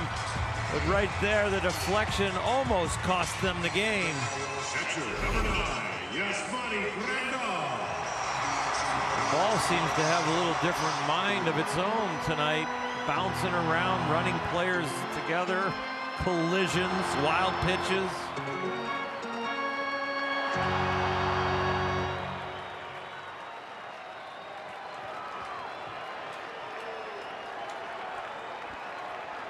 One in the 11th, and it's Yasmani Grandal who's accounted for the lone Dodger run with a home run way back in the first. Strike 1 as Seager takes second. The only runner that matters here is Forsythe.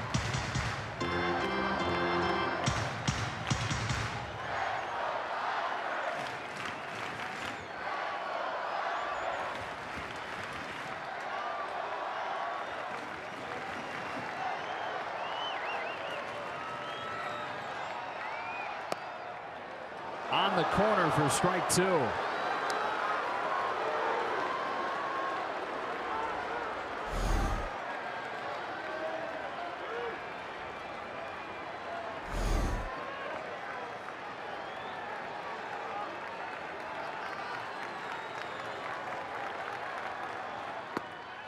One ball and 2 strikes.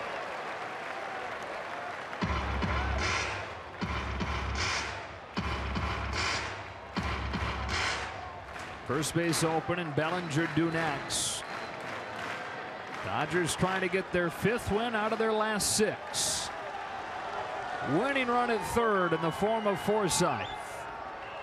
And home with a 1-2. Swing and a miss and a ball in the dirt for strike 3. And we go to the 12th. Dodgers lead the winning run 90 feet away.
It's time they've reached the 12th. So the longest game this year by innings. Has been eventful. Couple of outfield collisions. This one, Bellinger and Peterson, everybody okay. Not the case, though, in the 9th inning. Jock Peterson had to leave the game after this violent collision with Puig. He took the forearm to the head and then the head to the wall. And it came out for a pinch hit of the following inning. Still 1-1 as we march on to the 12th. Joe Davis, Orel Hershiser, Alana Rizzo, and now Luis Avila. Luis has pitched in very high leverage situations this year, and really over the course of his career, somebody the Dodgers have been able to rely on when he's been hot, but he has been hot all year this year. The fastball, the two-seamer, the breaking ball, but then especially the changeup, one of the best in the game from the left side.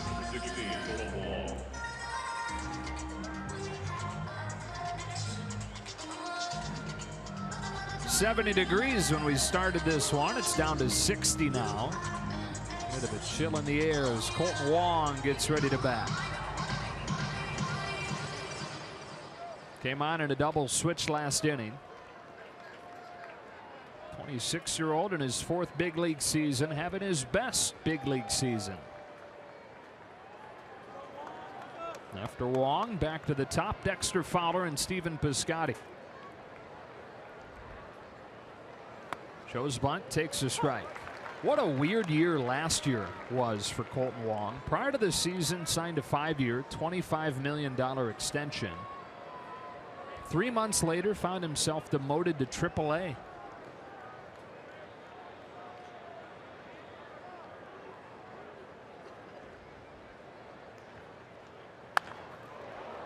Couple of bounces to second. Chris Taylor will throw him out. Wong came back up after a couple weeks, but was a part-time player most of the season. And before he started dealing with some elbow soreness over the weekend, he'd settled into an everyday role again at second. One gone, and here's Fowler.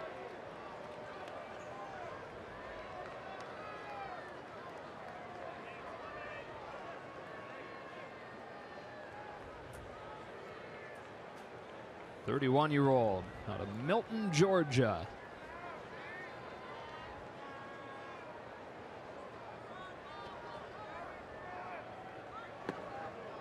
Fowler decided to sign with the Rockies after they drafted him in the 14th round out of Milton High School instead of taking a basketball scholarship to Harvard.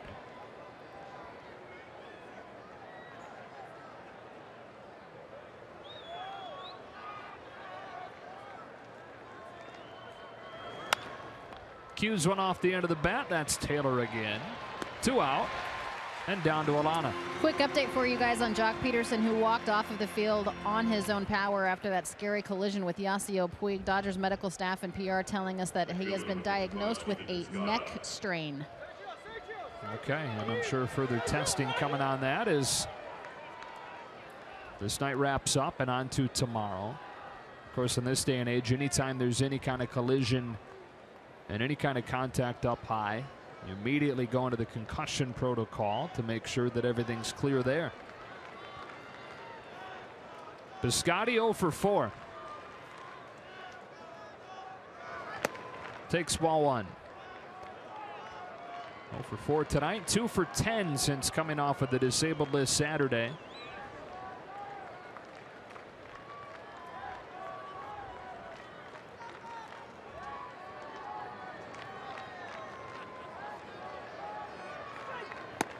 Piscotty can relate with the night that Jock had out there. Those 2 outfield collisions. There was a game earlier this year where in one trip around the bases, Stephen Piscotty got hit by the ball 3 times. Was hit by a pitch. It's a Jake Arrieta fastball, no less. Then he got hit by the throw from the catcher sliding into second. Then he got hit in the head sliding home. Fouls it off 1-2. He was at second. Or he was at third, and there was a ground ball to Javier Baez at second. They were playing the Cubs. Broke home. Baez threw home. Boink, right off his head. Hit 3 times in one trip.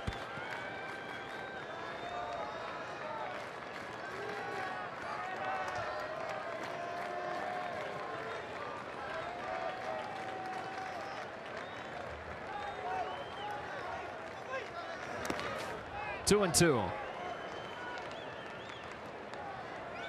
Perfect 10th for Kenley Jansen. Perfect 11th for Pedro Baez. Avilan's gotten a couple of ground ball outs and now has it 2-2 on Piscotty.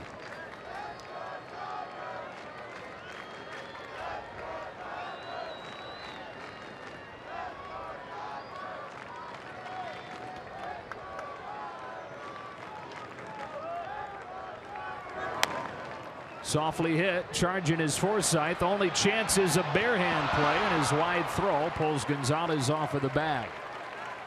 So Piscotty, the first base runner against the Dodger bullpen. And Matt Carpenter will have a chance here in the 12th. Just glad something like this happens with 2 outs. Play this long, this well pitched game, and you don't want something like a dribbler to hurt you.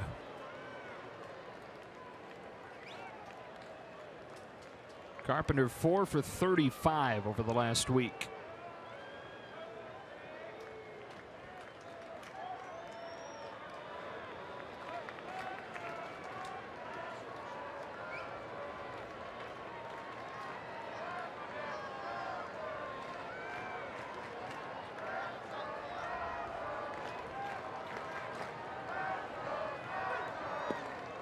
Off of the glove of Grandal, but Piscotty didn't see it right away, and so he has to hang on at first. That is obviously important to keep the go-ahead run out of scoring position here.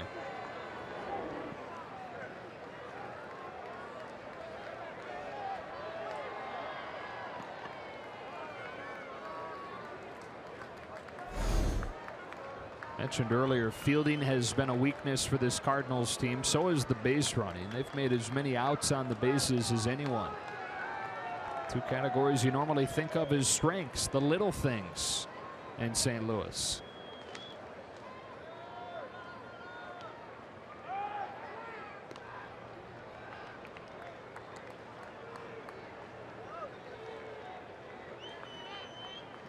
Carpenter broke into the big leagues as a utility man. That's kind of been his calling card early on. So second baseman in 2013, then 2 years as a third baseman. Bounced all over last year. Full-time first baseman this year. 1 ball and 1 strike. Got used to it though, growing up as a coach's son in Texas. Took countless grounders from him growing up, and then even in his big league career during the off seasons, his dad would hit him ground balls at all different spots all over the diamond during the off season, preparing him to bounce around the way he has.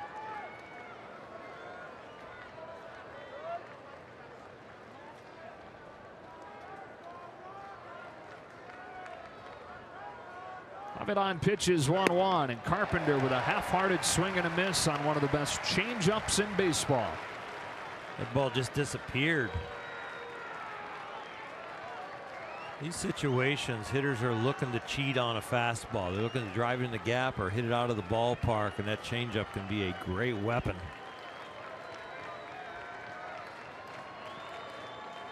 At what point does it become home run derby in extra innings? It can be, for sure, if a team really just has an attitude that each one of us will take a shot at it.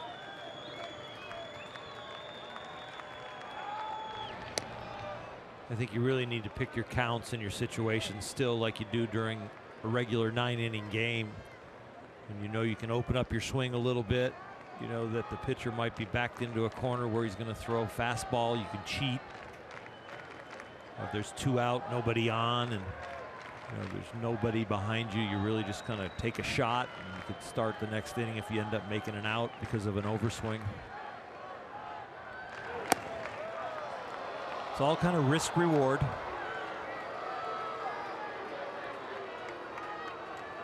The bottom of the 12th, Dodgers have Bellinger, Gonzalez, and Taylor due up.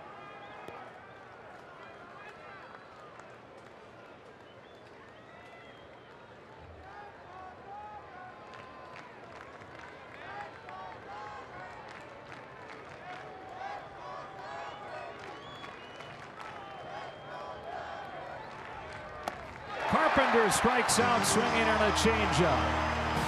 middle of the order with Bellinger leading it off. 1-1, bottom of the 12th.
Monty Grandal homer, the third batter of the game. Cardinals tying it down to their final out of the 9th inning against Kershaw. Randall Grichuk scoring from second on a wild pitch. Here we are, bottom 12, and Cody Bellinger to lead it off. You asked me, when does this turn into home run derby? Well, I'll take Bellinger. Yeah. Yeah. Left fielder, number 35, Cody Bellinger. 9 home runs in his first 25 games in the bigs. None of them walk-offs. Only a matter of time. Maybe a matter of minutes. Sunwano back to work. Outside, ball 1. Against Rosenthal, Cody kind of shook himself a couple times. Some fastballs he thought he should have swung at. He didn't. Swings at this one. It's 1-1. So I thought this at bat he'd be a little bit more aggressive when he saw a ball near a strike zone. Clayton Kershaw was awesome tonight. 1-2. Kershaw went 9 innings, but a no decision he'll settle for. It's in the hands of the bullpens. 0-1-2. Bellinger chases, strike 3. First baseman, number 23, Adrian. Fooled by this changeup. Speed and location, just really didn't pick it up or track it. That's now 16 strikeouts for Dodger hitters tonight. And Gonzalez to the plate with the bases empty and 1 out.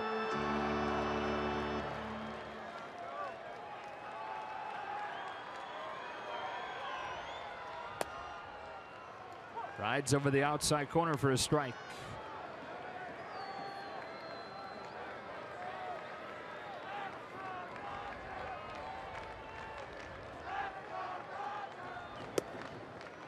It's 1-1. Against Sunwano. 34-year-old out of South Korea deals the 1-1. Adrian swings through it, 1-2. There was a swing that Adrian opened it up on. Got a fastball in the inner half. You don't usually see him lose his balance and follow through all the way around where the bat hits the ground.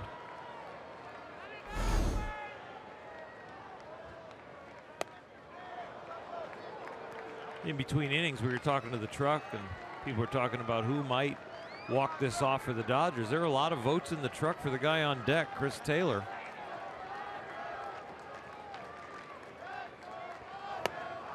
Back-to-back Ks to open the 12th for 0. Bellinger and Gonzalez both down swinging. And here comes CT3. Well, he's gotten 2 lefties. Now he's got the challenge of a righty. Chris Taylor overshadowed a little bit by Cody Bellinger, but his production has been right up there and earned him a lot of playing time in a few different positions. Fastball high, 1-0.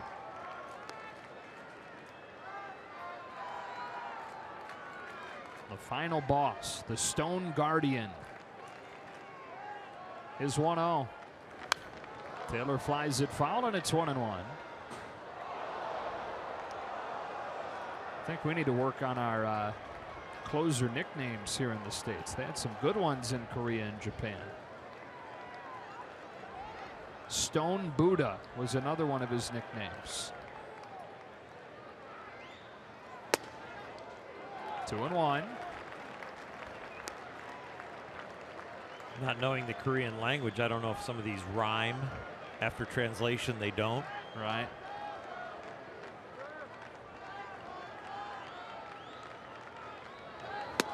Taylor swings and misses. O has been locked in his inning plus. Quite an array of pitches.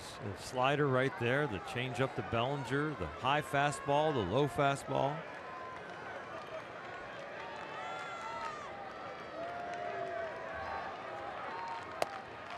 Full count. He's just barely missed with the 3 fastballs. Run it full against Chris Taylor. I don't think you get a name like the final boss with just 1 pitch. Could have a few of them.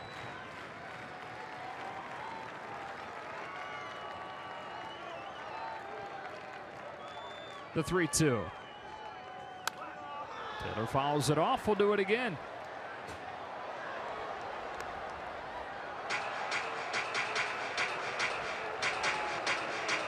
Dodger fans would remember Chan-Ho Park, who had a little delay like in this step back in his delivery, and a guy who had a lot of different pitches, throwing any pitch at any time. Taylor strikes out on a slider. O strikes out the side in the 12th inning. On to the 13th, still tied at 1.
Gave up just 1 run, but we're still rolling.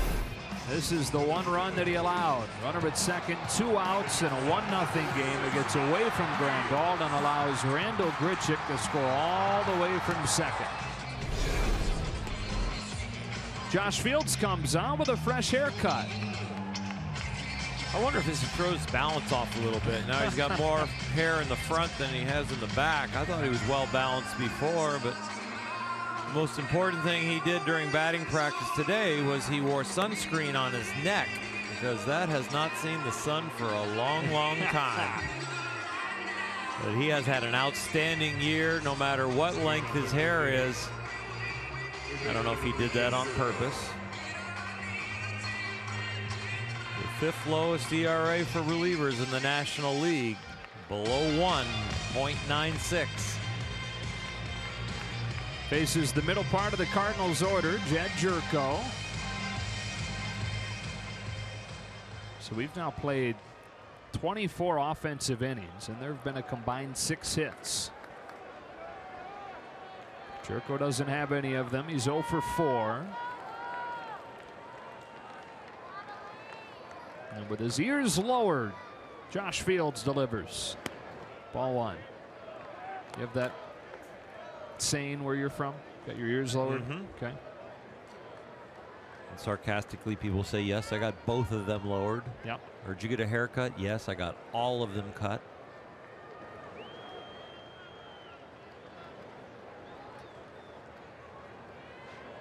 Missed a spot on his beard, though.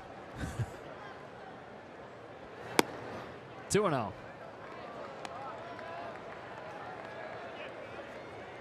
It's got to feel weird to feel the cool breeze on your neck.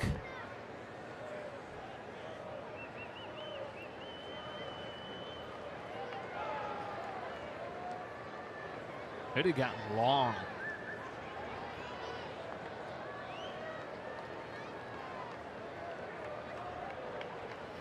Jerko hacks at it, fouls it back, 2-1. A guy who's got the 5th best ERA in the National League for relievers, below 1, and then you get your hair cut. I would. Most guys are superstitious a little bit. Like, just get it trimmed a little bit, clean it up. But no, let's just hack it off. Yeah.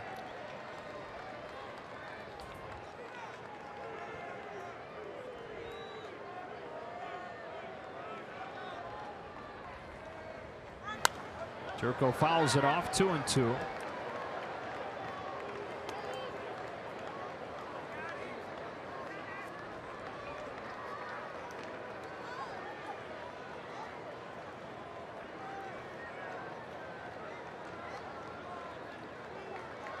Molina due up next in a 1-1 game here in the 13th.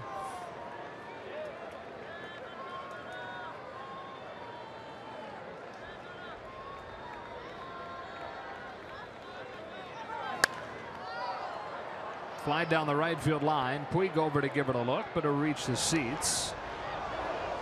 Cardinals opening up a stretch here, and this is some way to do it, but they're opening up a stretch, Oral, where they play 47 games in 48 days until the All-Star break. Because of a makeup game in there? Because that's past the rules of the basic agreement unless there's a makeup game that had to be scheduled in there. So Johnny's saying to himself in that shot, oh my gosh. We're starting that stretch with a 13-inning game. Second 13-inning game they've played out of their last 3. Lost to the Giants in 13 on Saturday night. Didn't miss by much. Full count. This is close. I wasn't worried about the swing. I thought it was, a strike. See, sometimes those check swings bother the umpire. And you see some borderline pitches missed. Jerko smacks it on the ground. Behind the bag, it's Seager. His running throw gets him for the first out. Not the most coordinated throw from Corey Seager, but a very strong arm. He doesn't need complete balance. He doesn't need to have it all put together with his rocket attached to the right shoulder.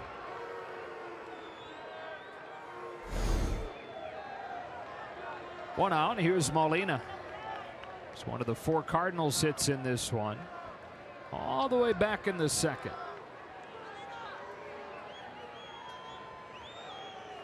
Molina debuted in 2004 for the Cardinals. And a spot opened up when Mike Matheny, who was the starting catcher at the time, went on the DL.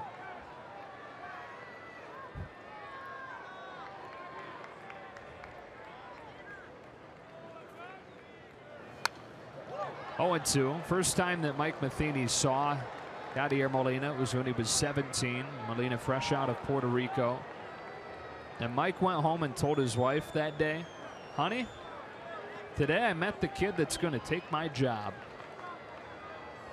And a few years later, he did.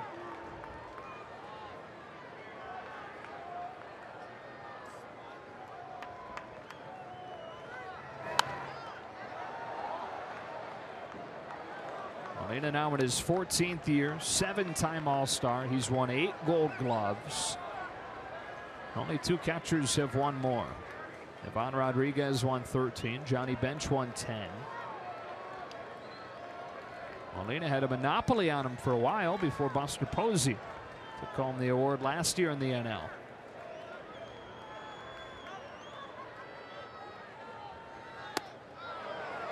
Tough one to lay off of. Ball 1. It's largely because of his defense that the Cardinals signed him to that record contract for a catcher. 3 years, $60 million extension. His OPS plus, which puts his OPS on the league scale, where 100 is average for his career, 98. So he's been a below average hitter for his career. He's making more money than any catcher ever. It's a little bit skewed because he was a bad offensive player early in his career, but pretty good the last 4 or 5 seasons. He's really turned himself into a very clutch hitter and a very good guess hitter. So with the skills that he brings to the plate, he gets the most out of them. Early on in his career, he really didn't understand what type of hitter he should be or who he could be. But as he learned the defensive game and then to orchestrate things behind there, he actually started to apply that to his hitting skills.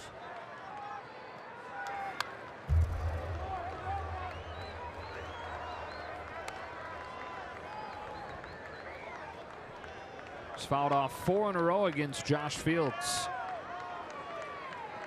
Greg Garcia waiting on deck.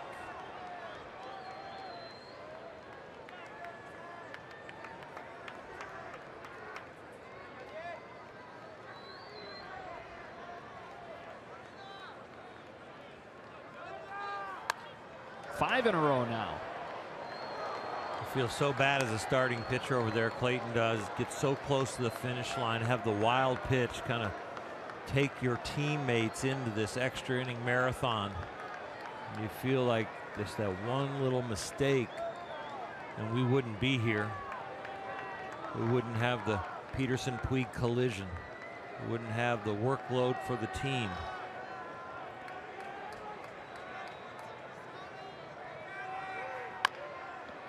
Finally puts it in play. Measured up by Forsythe, and he guns it to get him. 2 up and 2 down for Josh Fields. Forsythe has handled every opportunity he's had at the hot corner tonight.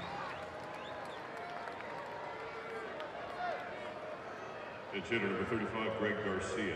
So Garcia pinch hits here. College teammate of Colton Wong's at Hawaii.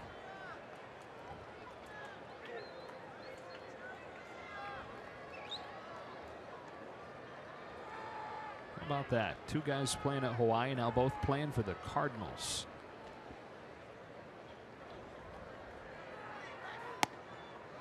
Fastball at 96. Bottom of the zone, strike 1. College was hard enough for me in Bowling Green, Ohio. I can't imagine going to college in Hawaii playing baseball. A few more distractions than Northern Ohio. Yeah. The blizzard of 1978, which my fellow students and I lived through. National Guard was called out. Really? Oh, yeah. Everything was shut down for about 4 or 5 days.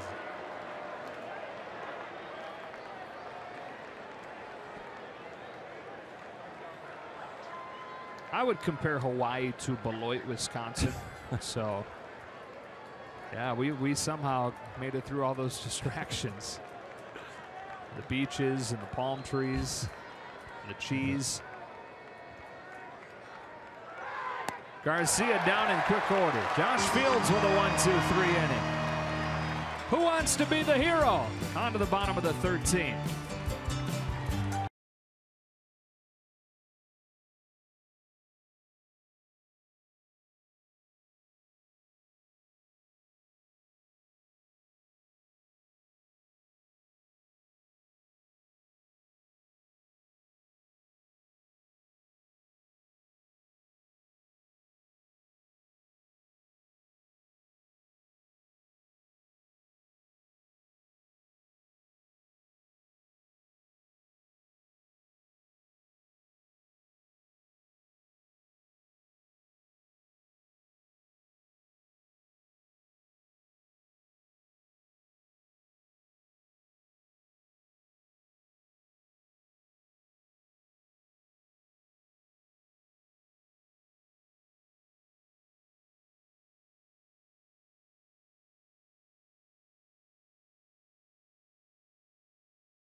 Jonathan Broxton on for the bottom of the 13th inning. Numbers not good for him so far this year. 2005 to 2011, he was in Dodger blue. Just had a 7-game shutout streak broken on Friday. But the big fella is the senior member of this Cardinal bullpen. 689 games he has tallied. Ironically, his Dodger debut, his big league debut, came against St. Louis. First man that he struck out, Albert Pujols. Made his debut when he was 21 for the Dodgers, and you mentioned pitched those 7 seasons in LA before going to the Royals and the Reds, and Milwaukee, now the Cardinals, and in his 3rd year in St. Louis. So Austin Barnes, who's been a hero once this year, tries to duplicate that here, leading off the 13th. Broxton misses downstairs, ball 1.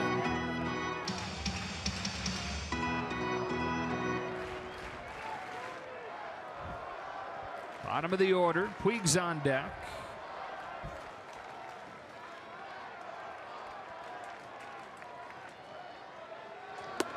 Two and oh. Could we at some point, if this thing has the nerve to keep going, see Brett Eibner make his pitching debut? Whoa, good call. He has had a side work and shown that he can throw in the mid-90s. Rick Honeycutt said there was potential there. A few side works at this point. Barnes fouls it off, 2-1. Closed at Arkansas? He did. And so I think the thought is, for this kind of situation, we're a few innings from that being necessary, but there's that, and then there's also the flexibility that it could give you, a lot like the Padres had or tried to have early on this year with Christian Bethancourt, who has since been sent down to the minors. 3-1 on Austin Barnes starting the 13th.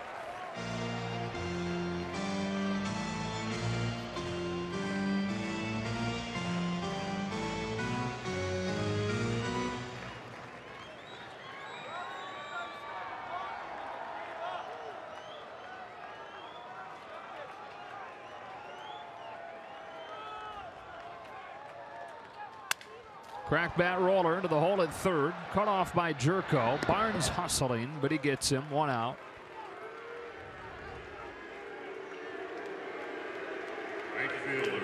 And those left at Dodger Stadium at this point, as this thing has rolled on to close to 4 hours now. Greeting Puig. The thing you worry about with Yasiel Puig after that collision in right field with Jock Peterson is that the bruise or whatever he felt to his ribs on the left side stiffens to a point where all of a sudden a swing or a swing and a miss all of a sudden bites him. Takes ball 1, and he was already dealing with the back stiffness over the weekend. Saturday and Sunday made just 1 at bat. It's hard enough to play 13 innings and go all out, but then to add an impact with your teammate catching the ball and really laying on the ground longer than Jock did, and they were both down for a good 3-4 minutes. Watch this collision. Yasiel gets Jock's right shoulder into his left rib cage. See him grab it there. Here's a 1-1. Can't lay off. Falls behind 1 and 2.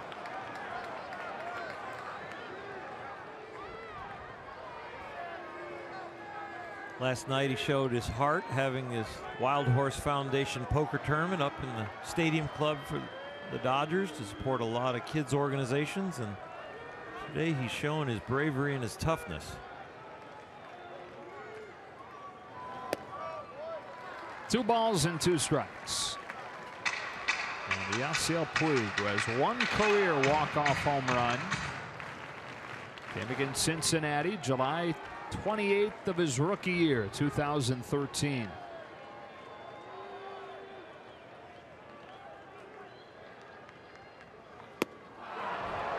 On a slider, he offers, 2 out.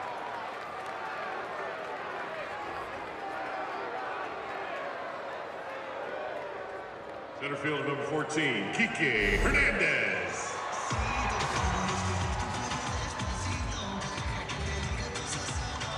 Hitters sometimes feel like they don't swing, but slow motion replay shows that they do. First base umpire Rob Drake was a little bit disgusted. Puig even argued it. Bases empty, 2 gone, and Kike Hernandez. Here comes Broxton. Strike 1. Dodger offense that came into the game averaging more than 6 per game over the last month or so has only 2 hits through 12 2/3. Grandal home run in the first and an Utley single in the 8th. The off day on Monday didn't help them with that rest.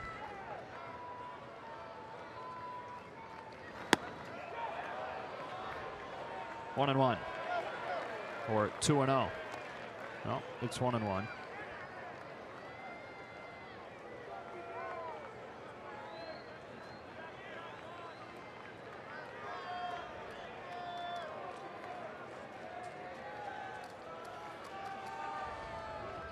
Here comes Broxton. Fouled hard off of home plate umpire Pat Holberg.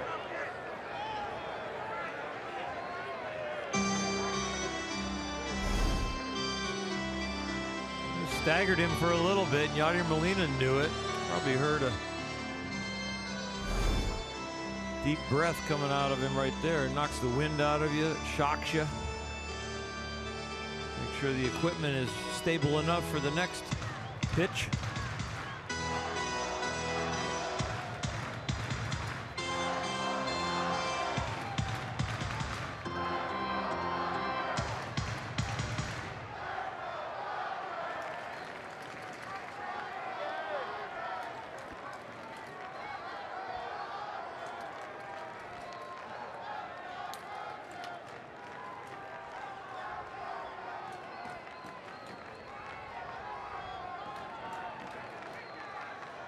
Dodgers only 2 base runners in extras.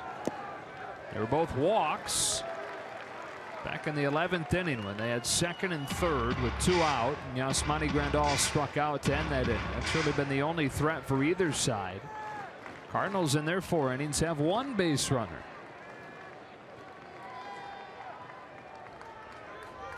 Broxton to Kike with a 2-2 pitch.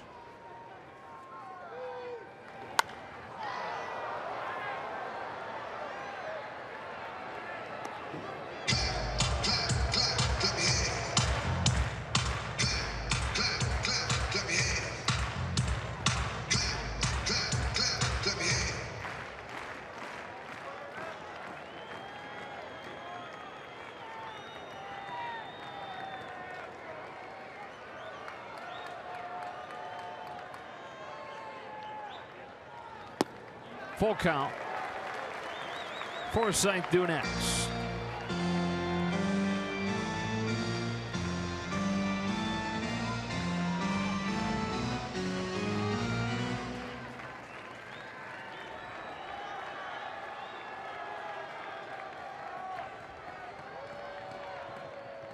Here's the payoff. Kike walks. So the winning run reaches with 2 away in the 13th inning, and up comes Logan Forsythe. Third baseman number 11, Logan Forsythe. 11th inning with 2 outs. Logan Forsythe walked. First time he had reached base in the game after 4 strikeouts. And another walk, but then a strikeout of Yasmani Grandal shut that possible win down. Logan has never had a 5 strikeout game in his career. He sits at 0 for 4 with 4 of them right now.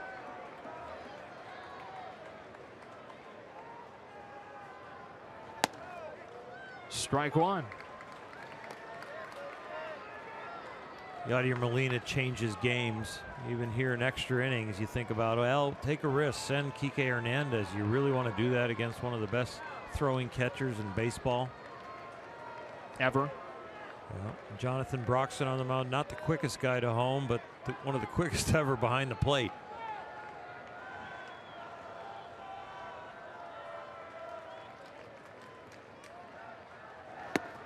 Ball and a strike. Logan Forsythe, first-year Dodger. Grew up in an athletic family, baseball, football, basketball. There's a younger brother that played in the minors. Younger sister was a star soccer player. He played them all growing up.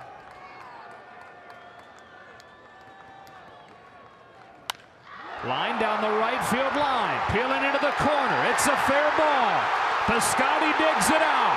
Hernandez headed home. That will do it. Logan Forsythe in his first game back is the hero.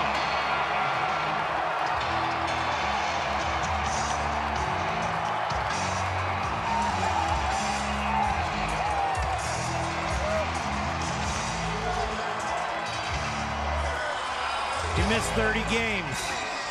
He wins the first game back after coming back off the DL. They call it a 10-day DL, but he was on much longer, and it was worth the wait.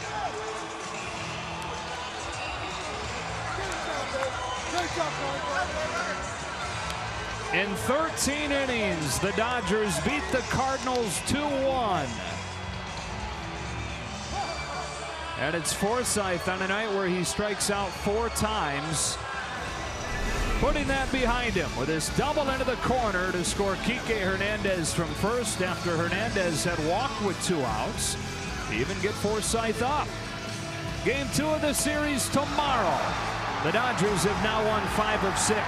The Cardinals have lost 5 of 6. Woodward gave him the wave, and he scored easily. 2-1 the final. Stay tuned for Access Sports Now, brought to you by your Southern California Nissan dealers.